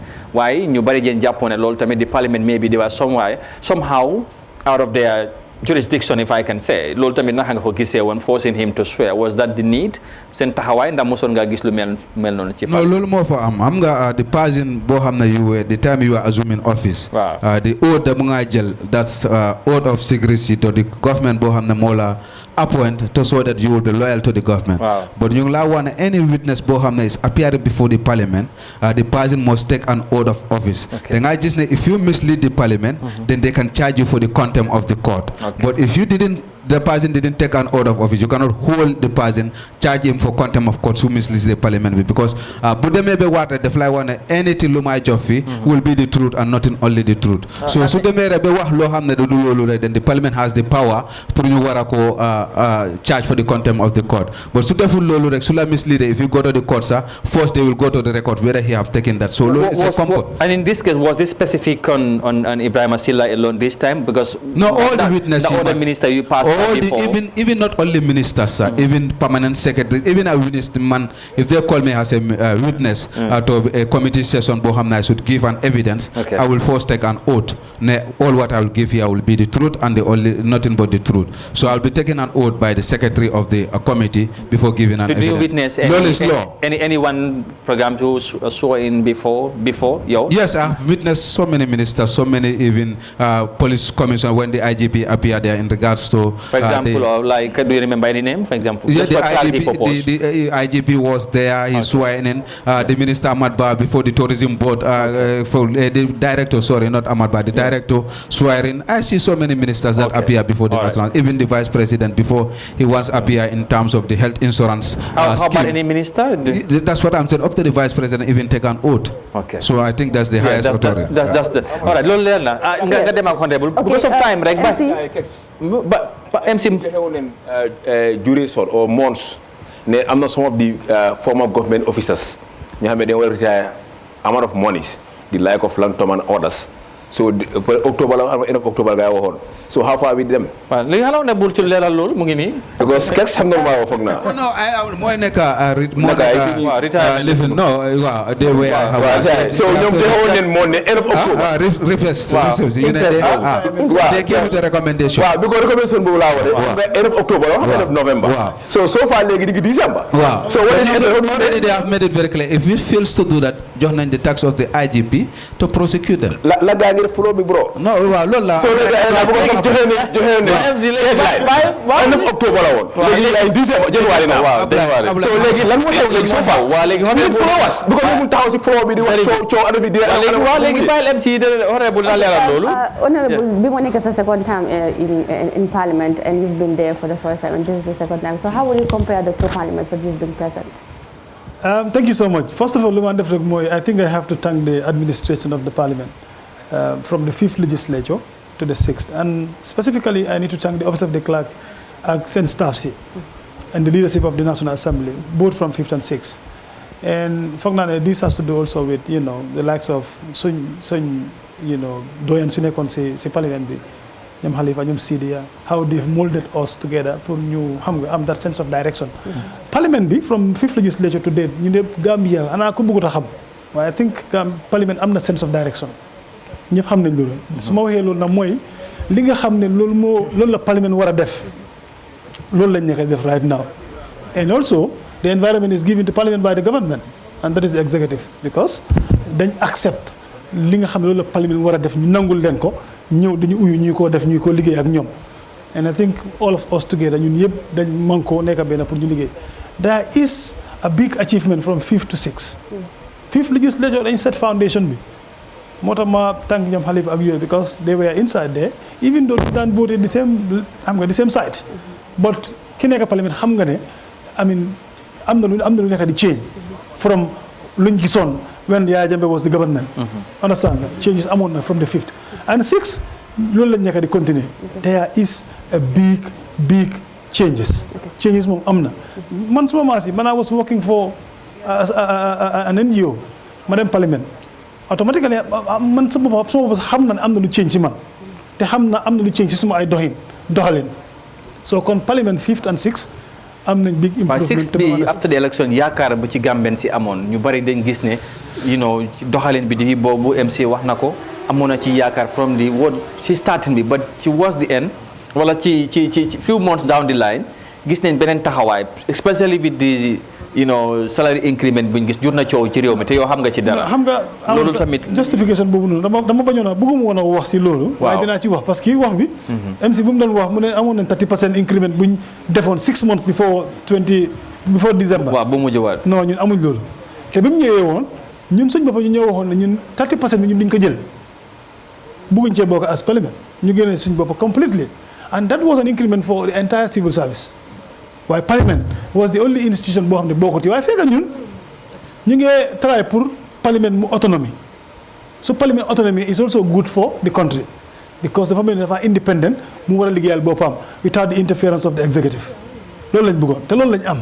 waaw soo léegi buñ tolloo fii tey Parliament am na the right pour ñu seet suñ salary structure bi te ñu gis ne mun nañ koo justify ñu yokk salary justification boobu est-ce que make na sense at this moment in time honorable because ñoom ñëpp mu ne ànduñ ci te Gambien su bari tamit loolu lañ gis non xam nga lu ma wax mooy parce que dañ jàpp ne tolluwaay bi ak am réew mi tolluwul foofu waaw non gis nga moo tax ma ne la bëgguma koo justify parce que tey man I am going to be a beneficiary si increment boobu noonu absolutely su ma fi toogee pour war koo justify ñi nga xam ne ànduñ ci dañ maa mere ok waaye let's face the fact Parliament is an institution part of the governance structure. daf si bokka executive the judiciary and the entire country. and the legislature ñun yëpp a ci bokka ñun ni nit ñi amee right ñu yokk ñun tam am nañ right pour ñu yokkal ñu salary noonu because we working for the people and it's not about me as an individual li xew mooy li ma ko gisee mooy nit ñi luñ ko doon xoolee mooy ñu ngi xool individual yi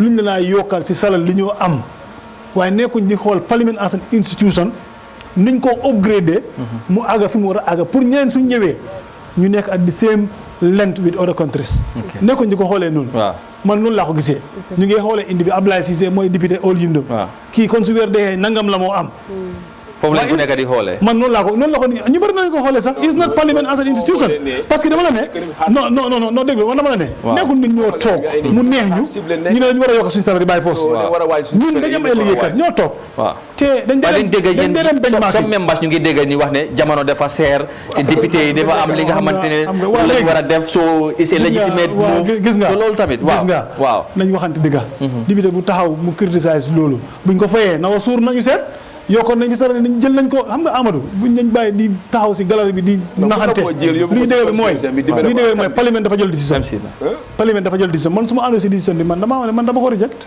ma reject ko ànduma si doo ko jël waaw loolu moo waxee nañu waxante dëgg non mun nga koo jël non lu la nga war koo jël nekku ne comme dama binitul nit dama wax suma opinion dama wax suma opinion ma ne ñun Gambia parlement as an institution la ñu war a xool parce que parlement ñu fa nekk di liggéey ñi nga xam ne ñoo ñu leen trust pour ñu liggéey fa waxuma la parliamentarians these are the staffs the officers of the clerk li ngeen xool dañ leen benchmarking ñu ñëw standard bi la ñoo xool te Gambia parlement dafa am fu mu war a aaga soo déggee ñu ay Ghana parlement ay South Africa dafa am fu ñu toll ñun tamit dañ bëgg ñu toll foofu noonu su ko defee xam nga worldwide waaye doonte ne réew yi tamit tolluwaay bi amul ci am waaye déglu ma waaye ana lan lañ def loo xam ne tey suñ ko defee dafa tax Gambia du dem parlement dafa def loolu ndig dañuy yokk a sara de moo tax Gambie du mu dem daf ñoo gën a dimbale pour ñu gën a liggéey li ñu war a liggéey sax parce que li ñu nekk di def tamit foog naa ne I mean it's commensurate to what we are earning that is the truth jërëjëf honorable Abdoulaye Cissé ñu fàttali rek ne moom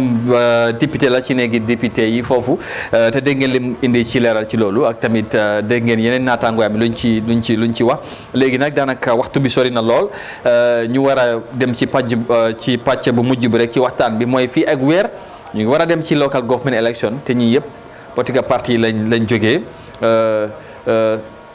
su ko defee loolu tamit nekk na la lu am solo MC parce que loolu tamit lu am solo la ñëpp xam naa ne ñu ngi ko waajal ma bàyyi la rek nga ñu ñëw foofu parce que xam naa ne lu xew ci 2021 bi ak 2022 bi bari na waaye tamit fu ñu jëm lu am solo waaye su fekkee ne am nga beneen point tamit boo bëgg a la surtout tamit ci li nga xamante ne moom mooy ci 2021 bi gis nañ taxawaay political party leaders yi lu bari lu ci xew so loolu tam waaw 22 waaw parce que waaw ci 2022 tamit of course recently sax laa bëgg a wax bu yàggul gis nañ fii la arrest ñeen na ñi woo leen ñu mel ni comme Mamadou Sabali ak yu mel noonu climate bi tamit yu mel noonu so waaw dama bëggoon ñu laal si yi fi dund bi tuuti rek parce que nekk na loo xamante ne dafa amoon solo torop ba tey sax mu ngi nekk loo xamante ne Gambien si ñu ngi ko jànkuwanteel last year nag mu nekkoon li nga xamante ne dafa gën a xëccu ba ñu si joxantuuma ni National Assembly bi ne nekkuñ di def seen liggéey pour ñu gëstu li nga xamante ne mooy wàllum dunda bi tey si réew mi soo tey suñoo seetee wàllum dunda bi depuis 2021 dugga si 2022 ba léegi ñu si 2023 ndax tey Sirifo tey soo doon seet waaye foofu MC dama ragal buñ duggee si point boobu def ñoo gën a xëcc si beneen si dunda bi moom boobu beneen gaam la waaw dama bëgg rek ñu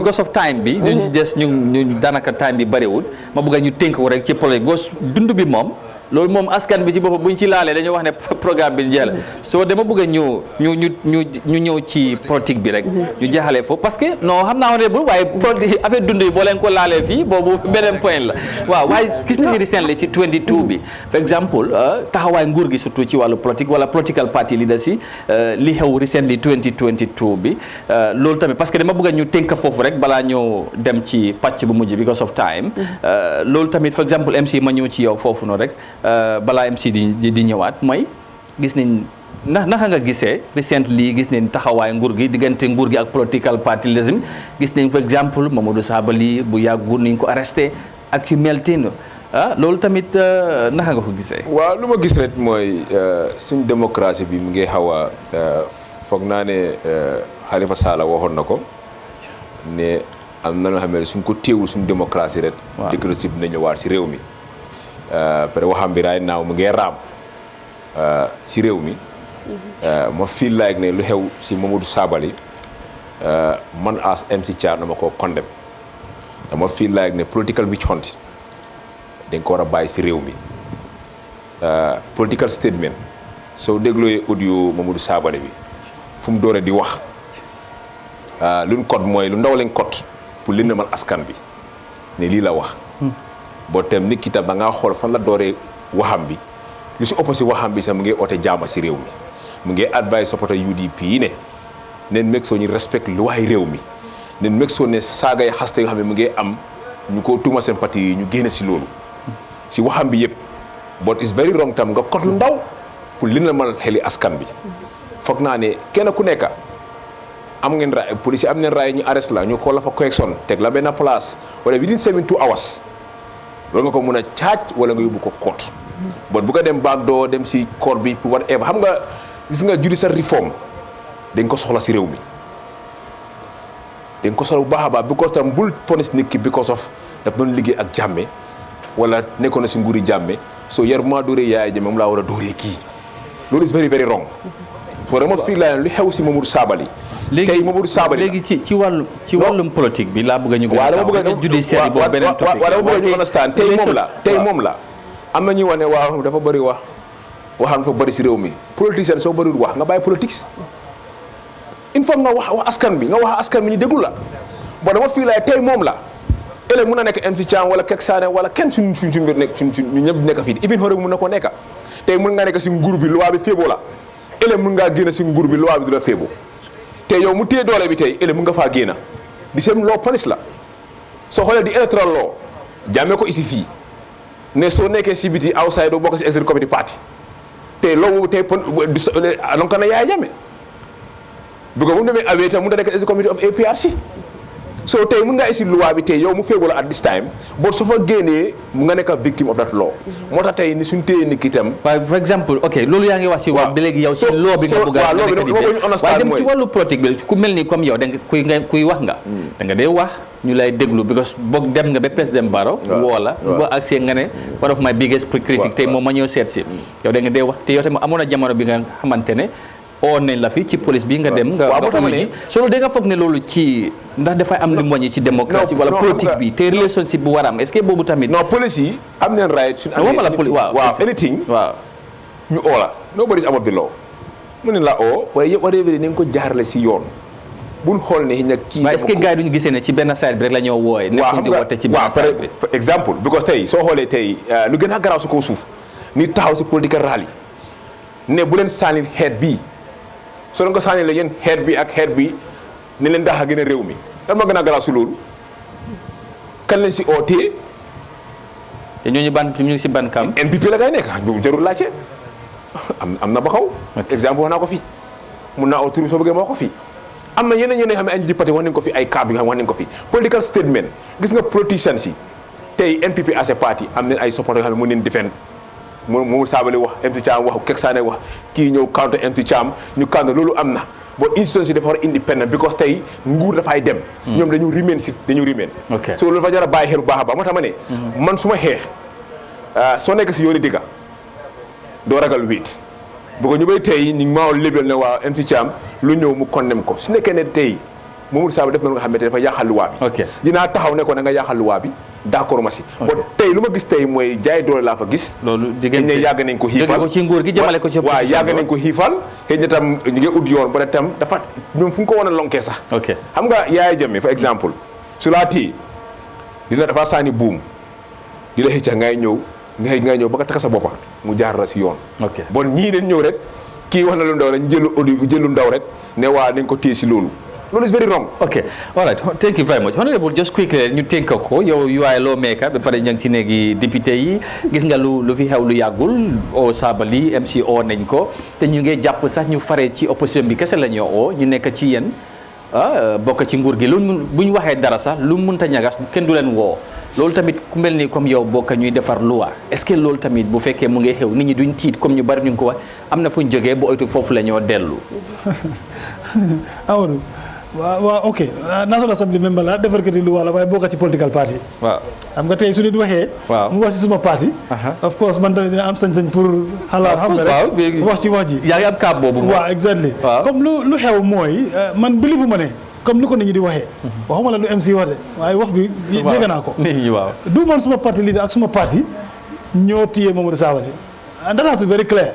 foog nit ñi xam ñu bari ñu ngi wax ne political reasons moo tax. waaw gis nga noonu la nit ñi war a bàyyi Gambie nag li nga xam ne xewut nga bëgg nga ngay jël wax di ko jëmale foofu ne loolu moo xew loolu moo correctul président Barrow as the party leader for NPP ak NPP seen political party executive bi are not responsible amuñ ana evidence ne ñoom ñoo responsible police yi for example Sabally bu ñu ko téyee sa collègue si at parliament UDP parliament member dem nañ seeti ko ñu ne président Barrow are behind his arrest UDP parliamentary ñoo ko dem seeti waaw loolu laa wax man parliamentary la man dama seeti ko waaw UDP ñoom because ñoom dañ bokk ak parti moo tax ma leen waaye ñoom dafa am luñ gis déglu ma wala ñu dégg ñoom dañ bokk ak Mamadou Sabally di same political party waaw waaye joxuñu kenn su dul président non dama ne lan moo doon joxañ président bi lu doon jox xanaa président moo wax ne moo wax police arrêté leen Mamadou Sabally loolu moo xew loolu la nit ñi war a bàyyi Mamadou Sabally dafa wax si vidéo bi génn ndax dañ ko ndax kotuñ ko comme ni ko MC waxee loolu man xaw ma si lu ma leer man vidéo laa gis ma dégg lu ma wax mais ne su fekkee Sabally loolu la wax comme ni ma ko déggee nii loolu is wrong because elections jeex na elections dafa jeex man nag nekkul ne comme dama wax pour ne dama bañ Sabally or whatever damaa wax suma opinion man maa ngi National Assembly in fact dama waxoon du ma wax si cadre bi parce que liggéeyi police la suma political party amuñ ci benn loxo amuñ ci loxo soo man waruma ci mën a wax est-ce que sa xel dal na wala ñu bari ñu ngi waxee parce que am na signal bi daal ñu bari seen xel dalul ci loolu mooy bëgguma ñu saa su ñoo gis right now bëgguma ñu jaarale ko si ne président Barrow moo fa toog mooy président bi moo nekk di def bëgg suñ ko jaarale foofu dañoo yàq affaire bi nañ wax ne police bi an independent institution moo gis lu Mamadou Sabally wax mu xam ne du dëgg du yoon te jaarul si yoon ñu oo ko loolu moo xew Amadou fa la wax bi jaar waaye buñ ko jëlee ñu jëmale ko si président Barrow waaye xam nga police yi buñ ko téyee ba 72 hours yi dañ leen wax ne nañ ko ne di fa téye after yooyu tamit xam nga fu mu jógee ma ne ay directive lañ joxe ak ñu ne dafa yàqalu wax su ne dafa yàqalu wax ñu yowoo ko si ñoom ñoo dem ñu def seen extension to the Supreme Court ñu dem ñu waxtaanee foofu noonu ñu extend ko I mean I think that has to be loolu dafa war a clair ne comme bu ñu gis ne loolu mu ngi xew parce que président Barrow moo nekk behind that loolu su amee rek da ngaa gis ne comme wax bi dafa yaaxu loolu réew mi la ñun ñoo ko moom su nekkee dafa rong nañu réew mooy doxee loolu su ma la déggee ma ne doxalin réew la su ma la déggee waaw mooy dëgg bi acca Sirifo what is your take 2022 recently we have seen political party of course leaders have been called questioning and all that to answer some of their comments made. But it more be fearing because the signal that we are seeing look like we are going back to dictatorship. And unlearned Deputy Tata Mamadou Sabally GB, for example, they believe it's President Barrow who was behind it. So what is your view on that? Yeah, baraka bake Amadou. Anyway, janimbe la diamo jabele follow. Nye correctional men nyinanka. Juba? Correctional men nyinanka. Politician la do kolem. Abe diamo la jande bi. Mol la baluo Kenya ba diamo la jande. Dita ma ko diam yam. Okay. No, Sirifo. You know we sell the agenda, but because politician wala bulu. No, ngalon ne bari wolo. That's a big topic. We cannot exhaust, and we don't want to start it and all that. So please, it's a mixed topic. I understand. No, so let's. You are saying make it politically. Yeah. Palu. Amon, ya bula wai. So abekajala, no, elamoy, abekajala. Na fulo kodo. Abe manza kundala politician wala. Anyway, ye menyo so let me ask you something. We'll definitely talk about economic matters, you know, one of these days, and you will be invited if you wish. Can you assure me when you will come? Yes, just give us that. But for today, let's talk politics. Okay. Yeah, please. Anyway, regarding Mamadou Sabally, yeah, and others. MC also was called. Yeah, you know, me along more being Banco Kanjam. Yalong local the direction. Gambia police force, Gambia follow. It's all political.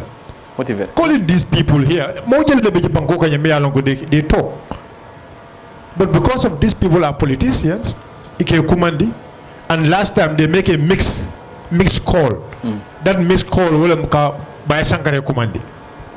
They think we are stupid. Gambians are not stupid. Be a policeman for Kafoko independent duality. Among independent. The Gambia police force is not independent. And one thing I want to make him clear. These people are giving more evidence to Yahya Jammeh when he goes to court. These people they are giving more evidence to Yahya Jammeh. Because reason is okay, adama dungul la nyanto men nyata nyim banko kanjam be ajele police le tata TRRC e ko nit ne wala ke police mol na ko police car nit police car wolle muta ya jeme manta kamo mutale ya jeme manta mola bunkono ay arrest ya jeme manta mono ma ye fa physically amanke but because ya jeme le masa kunda koto under his leadership ko le keta ko mi yalon ko enil loi manta wala mu nyaton ko yala nyamo nyaton ko na famu woleti inyata kala moleti me yalon ko e kukul ninje me yalon ko ase maslo sama banko kan inyanta ka make sure yo kunyi ya dang anu police ko membe keteng. It's all under the leadership of Adam Barrow. It's all under the command of Adam Barrow. Exactly. But also, for example, Allah Dibitel Tara Nyamin Kamodu Sabuli visit, they came out and say Barrow is behind it. Yes. Others may see it as a cheap accusation. A cheap accusation like because what? What are the fake? Because we believe we believe Mohamed Sabali's arrest was political. That was our belief. And now look, the political power, remember in Bangkok and Yang, President Barrow is the head. Because politically, na Bangkok is malabul. Regardless of the fraud he may make, whatever. What I can say when you look at President Barrow is the person Mayor Long is the one directing. The SIS is the one directing. The police is the one directing any security. Do you have evidence for that? But do you have evidence for that? What do you need to understand here? Look. Yeah. I think Inyanda cannot understand Jambakel. President Barrow is the commander in Kyiv. You need to understand this. Yes, of course he is. Command. Yeah. Police works with command. Security, they work with command. Good command, bad command. Anytime bad command, you should all understand it very well. Okay. So what I know, you remember caring thing. What I know, alhamdulillah, because all the time I always activist.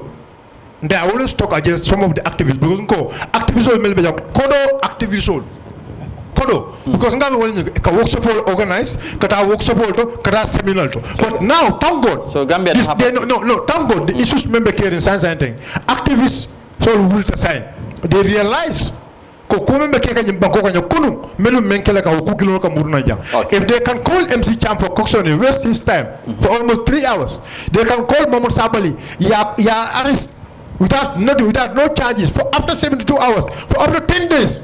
Nyimbanko kanya ekana kabula ekana the news the modern system of kono that Supreme Islamic Council system yo fana muruni na back so it's the reflection Karimbe dictatorship kono me murka wolo kono and we are not going to allow it. Okay, we the citizens of this country, all right, the democracy the democracy may look, and then I want to make this very clear. President Barrow democracy President Barrow was not the one who put democracy here. Okay, that word Bankudin Kendo Manila, a patriotic citizen should not say that. All right, because why? You voted, and democracy starts from the vote. Thank you very much, Sirifo. I was saying at the back. So kept finally on that issue.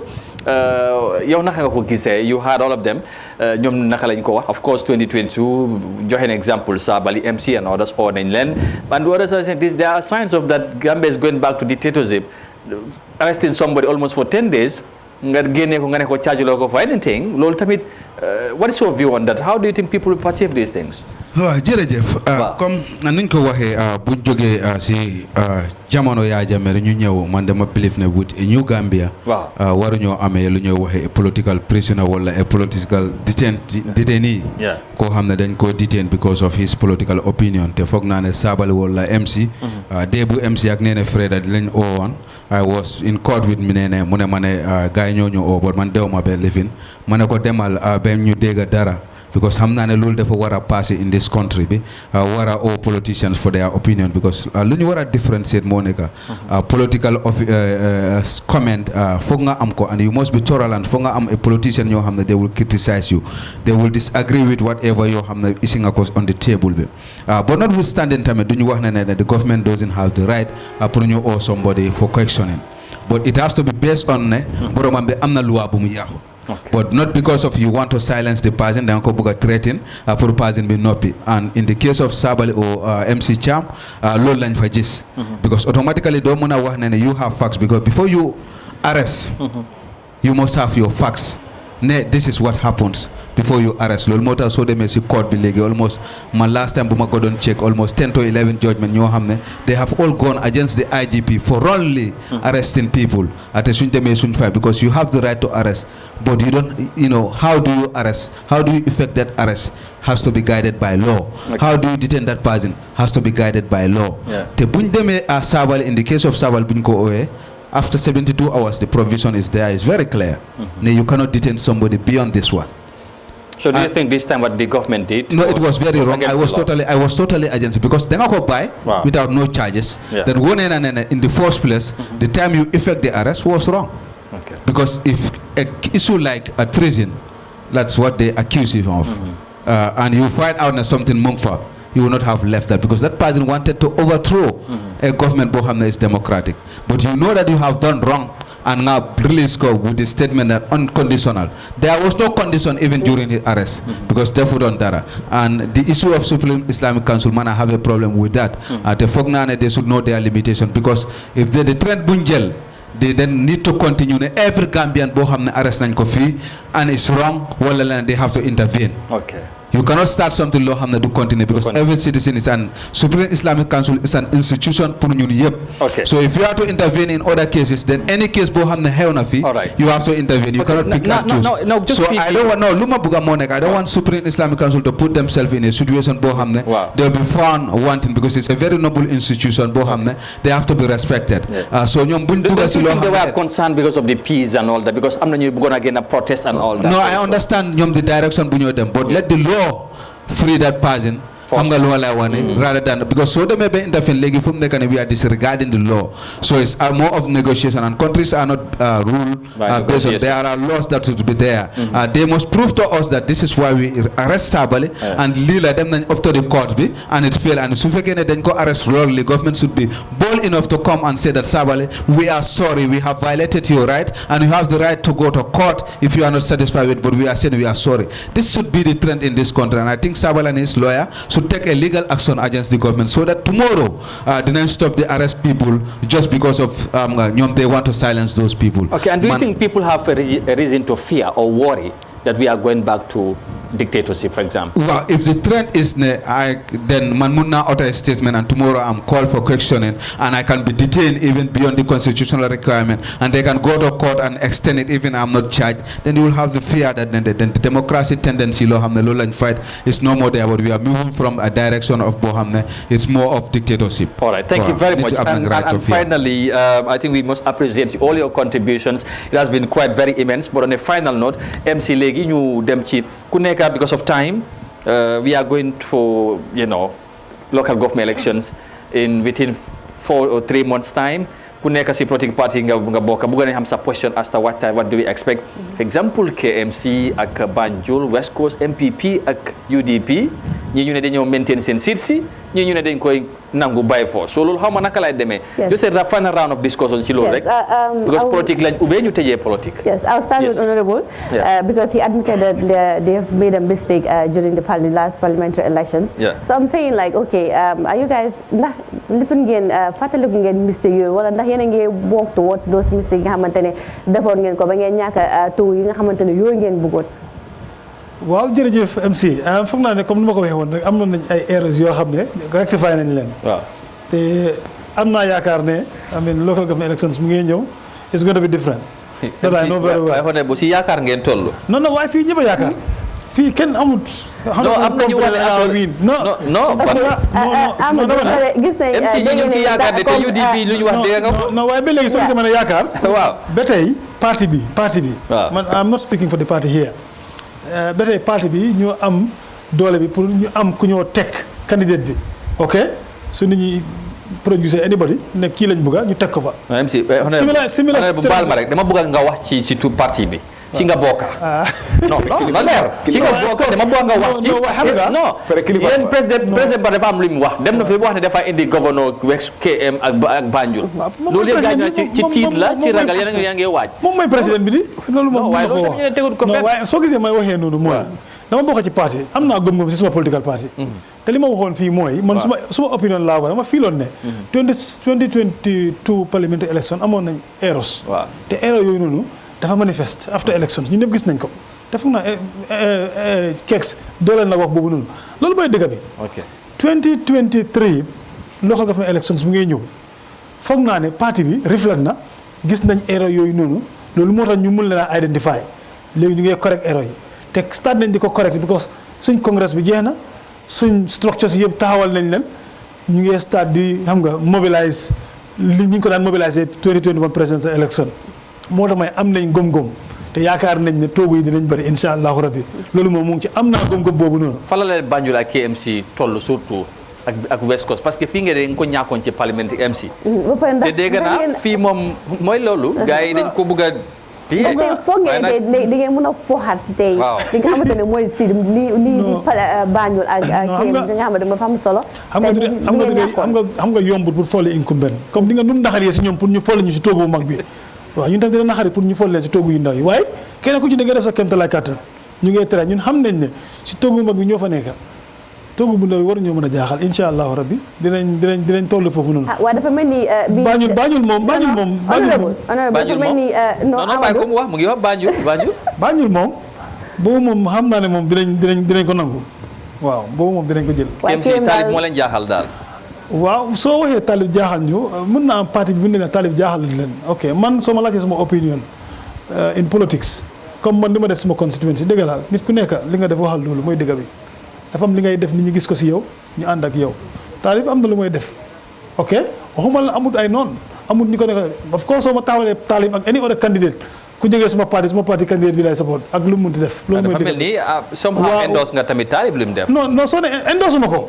li ma miin mooy incumbent la mu ngi toog te mu ngay def ni yaa ngay gis parti bi def candidature bi dafa am ñoo xam ne bokkuñ ci benn political party ñoom ñoo dee decide vote bi ñoom fuñ dem rek affaire bi fa la dee demee so Talib as an individual now nekk we are not talking about UDP here we are talking about Talib as an individual. He is representing UDP there. waaw waaye non xam nga nañ wax bu clair dañoo wax bu clair tey NPP su indee candidate boo xam ne mënut a maaj Talib KMC kenn du ko votal nañ waxante dëgg. Let's look at the personality of Talib da ngaa indi koo xam ne personality kooku ak Talib yëpp dafa am su ko defee nit ñi mën koo jooj. loolu comme nga ne am ngeen loolu mooy dëgg bi of course am nañ ko. am nañ ko bu baax a baax. te pare ngeen. yow xam nga ne incumbent ñun la ñoo daw ñun toogu bi ñun loolu la ñoo dem demali. xam naa ne dina métti damaa wax dëgg bi dafa métti dafa it's going to be tough that's the truth nekkuma di toog fii pour nan dafa yomba si ñun of course it's going to be tough. waaye dinañ ko demale incha allah rabbi loolu mooy dëgg bi waaw. ok Sirifo. non nañ ba mujjee incumbent. non. dama bëgg ñu mujjee incumbent parce que ñoom ñoo nekk ci kaw. léegi ñëwal si MC ñoom. gars yi dama ne ñoom GDC duñ dem so man loolu moom ma jaaxal sax. MC kaay bi bul daaw sax nga xam sa tooma. no problème. gis naa yaa ngi bëgg a andi fii commerçant de. non.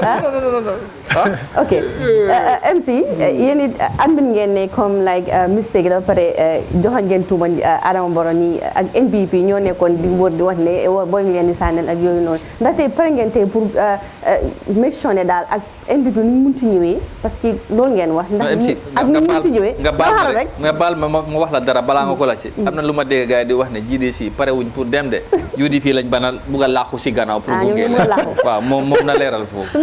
kan dañ mën a ñëw laajte ko de. waaw MC déggaguñ dara léegi naka tolluwaay GDC si élection. waaw jërëjëf foog naa ne léegi foog naa da nga mën a ndokkale sax xam nga may campagne manager of the party. waaw fere am naa big tax fu mu nekk nii. because from the congress maa ngi war a face to elections. gëm naa ne GDC comme ni ko xore bu waxee ñoom am nañ ay erreurs mistake yoo xam ne amoon nañ ko. ñun suñ problème wax naa ko fii lu xam ne moo sonaloon parti bi. mooy affaire yi ragal lu nga xam ne dugal nañ ko supporté GDC yi. ak yaakaar bu nga xam ne wanoon nañ ko gars yi waxoon nañ ko gars yi. ñu bëri te seen yaakaar tas na. si nguuri NPP and ñëpp gis ne réew mi ni mu demee fu mu nekk nii supporté bëri nga xam ne demoon leen jooy nañ NPP ñu naxoon leen. ñu si ëppa soo xoolee suñu congrès bi ñu bëri ñëwaat neen baag dellusiwaat si parti bi so yaakaar am na ne bu mag pare GDC sa parti neen taxaw fu nekk because councilors yaay njëkkee ñëw balaa mayor yi di ñëw so councilors yi mu ngi nekk April mayor yi mu nekk May so nun parti bi right now fu mu nekk ni very soon dineen open applications ci nga xam ne bëgg ngaa taxaw both mayor and chairman and councilors from there ñu vet ñu waxtaan ak grassroots bi tam ñu xool kan lañ foog ne is the winning candidate but lu ma dee wax ba tey ñun amul kenn ko xam ne nañ dem sa gannaaw pour nga baag nu we are a political party nekkul briefcase party bu nga xam ne dañu dem di topp ay nit pour ñu wala ñu boot loolu amul fii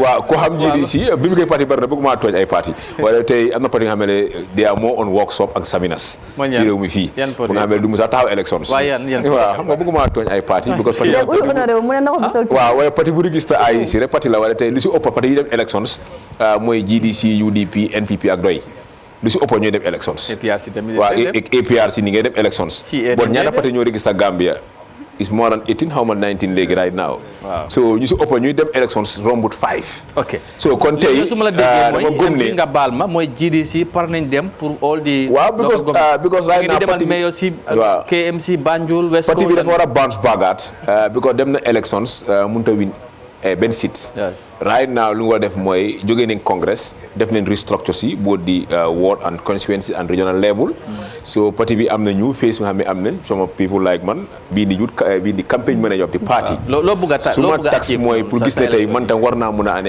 bii campaign manager of the party parti bi win na mayor or win na chairman win na ay councilor amoon nañ 25 councilors 2018 amoon ngeen Kuntawul 2018 am nañ Kuntawul area council ñu am first time history Gambia and opposition party war a win naka the entire region or entire municipalities mu ngi doon am history through GDC so gom naa ne as a party iboon naa suma loxo di ci ba nga xam ne demoon nga naxoon neen la ñu ñëwaat bi daal parti bi ñu face élection suy ñëw nii kon su ma la MC kon su ma la déggee GDC pare wuñ pour bootu dañ bëgg non ñun GDC musu la bootu musuñ bootu ñun 2016 bu ñëpp bookooyee ñun den taxaw suñu boppa te suñu boppa peut gis ne ressource yi amoon so nangu naa ne dinaa ko wax fii ne ba tey jot na opposition party bi ñu am tactical approach tey loolu dafa war a am si réew mi il faut que opposition party yi toog ñu waxtaan ñu jàppalante dimbalante foog ne kii Kek Sané moo am doole fii na ñëpp bàyyee ko Kek Sané ñu àndaa moom jàppale ko foofu man dama gëm loolu laa gëm man as MC Thiam dama gëm ne wax naa ko si national bi élection si déglu moo su ñu ko defoon tey kon lu si opposition négatif député yi dafaa nekk opposition so ba tey passé gut jot na tey loo ko gouvernement élection buy ñëw nii boo opposition parti yëpp ñu toog ñu am tactical approach su ñu ko amee dinañ make sure nem bloc NPP duñ contrôle council si ante NPP ñàkk a dominer council si mooy dimbale Gambien si so duñ ko mën a amee mooy tactical approach la war opposition party war dañu fàtte suñu différence si diggante opposition party ni xool suñu différence yi nga xam ne amoon nañ ko génne ñun ndaw yi nekk fii tey ñun ay ndaw ne opposition party ñu ñoo war a nekk front line bi pour gën suñu njiiti parti yi ñoo leen together toog si benn table jàkkaarloo gis ne tactical naka approach am na ñu gis ne dominer nañ council si both the councillors and the mayors and chairman jërëjëf MC final MC nga dem ak si Keks gis nañ ne political parties yu bari conduct nañ seen congress already and they position themselves but we're yet to see or hear anything from those. So how far with the congress going down to the upcoming elections? Well, actually, we are not holding any congress in terms of C2020 Bini. Hopefully, it will be in 2023 because LOL has been a route normally it's every 4 years that you go for elective congress, but you then def a mini congress to access suñ bopa how far have you gone after 2 years. So the 2 years because before election be like them on 2021 we had our congress, so 2 years down 2023 we'll go in for a mini congress pour ñu access suñ bopa ñu xool fan lañ tollu what we need to go, but not what the declaration boo xam ne IEC loolu lañ def. No, we are not going to be see others new def. And why not? Because it's not Samson is not based on law. It's not compelled. So you just dara loo xam ne then every 4 years la loolu moo nekk foofu you access yourself and do it. So party ñu ko def, but we are not going into that. So what is that sounds a bit contradictory because ñu bëri IEC am nañ powers ñu bind statement wax ne all registered political they should go or must go Congress before 31st the party then hit to the call. That's not legitimate you are telling us. But you go to the law, but people are elected like presidential. You are elected to serve for a period of 4 years, and before December, all them in election, and you cannot just put somebody into election into office 1 year and that person have to go. then that means you have to go for election, and if you select new person, that person has to go. There's no position that lasts for 1 year in this country, either the constitution, presidential, or mayoral election, or council. It goes either 4 years or 5 years. Even at the party level. Yes, even at party level. So you people are elected to serve for the period of so little more. So people go in for, but you know, we make sure that we are going. Our elective congress is next 4 years to come. Okay, not 5. so Parties will go for biannual congress every 2 years. Wow. That is in the law. That's the law. Elective congress. loolu dafa different ci parti bi. pour nga dem election mun ngaa def every 4 years. comme NPP right now. waaw suñu constitution li ma wax mooy. 4 years or 5 every 4 years dañoo dem elective congress but that doesn't mean ne duñ dem every 2 years congress. we will go to congress. so ñoom dañ def seen congress bi da ngeen ko def 2021. no 2023 so meaning seen congress biannual congress 2023. ok foofu leer yeah, exactly right. Foog naa loolu is very important. Because 2 years dafa sot. Understand nga mun na nit ki mun na liggéey dara 2 years. Peut être que même mun na liggéey dara. Okay. So I think man dama amoon dafa leerutoon ci man. Waaye no, it's very expensive, sir. If IEC has to do that, like you 2021, you left and Congress. Not them at 2021. You know, you like transporting people up to Makat. The cost involved. $5 million, and there's no political party behind the government is subverting you. Well, support. So I think IEC should not compel people to go. You know, with 1 year to go in for Congress. Thank you very much. It's more of updating them because, like, after the presidential election, like, man, Munna neka NPP, but before the election, like NPP, and then after the election, UDP win, then I cross carpet. So normally, just update the IEC. Still now we have these executive positions, and these things are filled. It's more of update, not just to compel them to go for election. Thank you very much for that clarity. Lord Lerner and MC finally, you them to Sirifo. They are the incumbent for many of the mayorship. And one thing is very important. We have to make it clear. INC time the funds release be. They were calling on all the political parties to go for Congress before December 31st, right? Yeah. That was what they said in the release. Yeah, that's what they said. They say all the political parties. All registered. All registered political parties. Yeah. That also is very important. They said all the registered political that have parties not conducted their Congress to do so before 31st December. That's what they said. Before 31st December. Yeah, so those that have not done theirs. Those who don't do it to do so before 31st December. Yeah, that was what they said. Munga ote press am nga gëna important moy sa statement singa financial statement nga wara wax wa nga adopt sa concern bi nga submit sa executive committee. Thank you. So coming MC Kamal ak mom final question bi rek. Comme gis nañ ne luñ jot a gis finally gis nañ ne race bi for KM and Banjul is between UDP and NPP as of now, like what we are saying. So do you think there's really that competition, or do you think NPP has those people? Come am nañ nit ñoo xamantene dinañ mëna them against Talib and also Rohey Malick Lowe.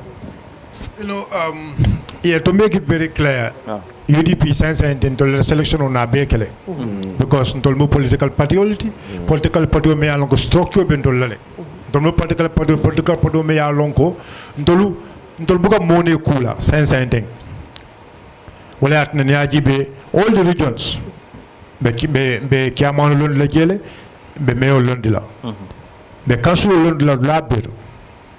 Already na council will be selected. Okay. Selection will be kerle fa banda all confirm.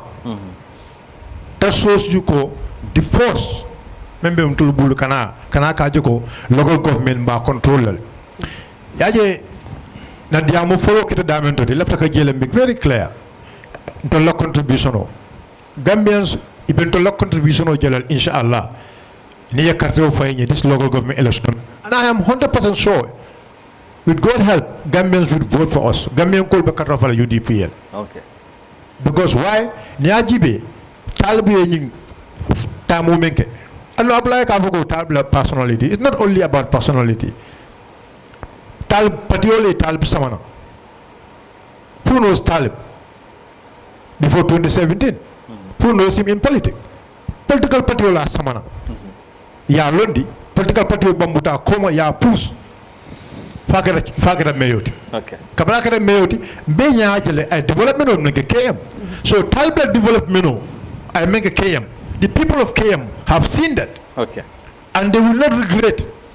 So you are confident Ko Alba maintain? We are going to maintain Talib, we are going to maintain Rohimal, we are going to maintain all our chairmen and mayors. Across the country. Across the country. I can tell you this. Including imagine. Okay. So listen very well. Not URR. So not URR. I think everybody momo be lamay okay ka. Tribo honorable aw nga lu wara ci mom. Xam nga lu ci mom. MC dafa accept ne only URR rek la gaay mëna win. No. Only URR. MC. He's not only honorable or not only URR. The president himself confirmed to the Gambians. This coming mayors and chairmanship, KM and Banjul is going to be, a position all about winner. Because look, you have to understand this. Okay. President Memphis, abe governor kela KM, abe governor kela Banjul. Why?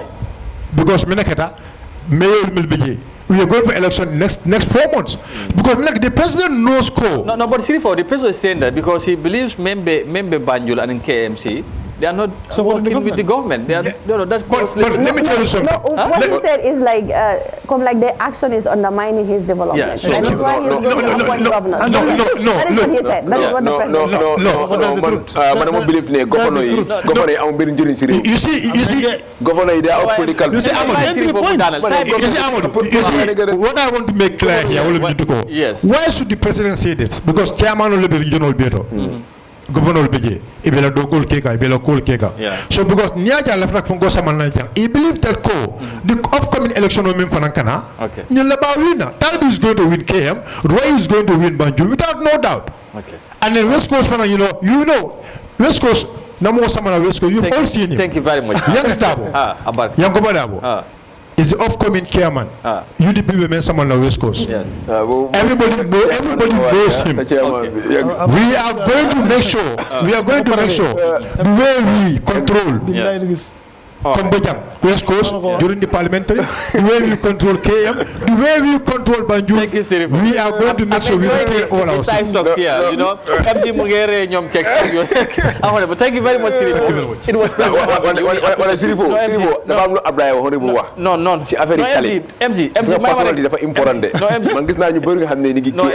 MC. They support Talib based on without Nekud UDP.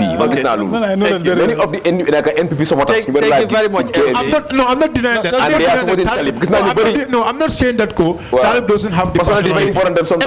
Everybody knows that. But all what I'm telling you, Talib, whatever is doing at KM, is doing it through the policies and ideas of UDP. Thank you very much. We are going to sell those policies and ideas to the Gambians. Thank you very much. I want you to understand. Thank you. We appreciate that contribution. Thank you very much.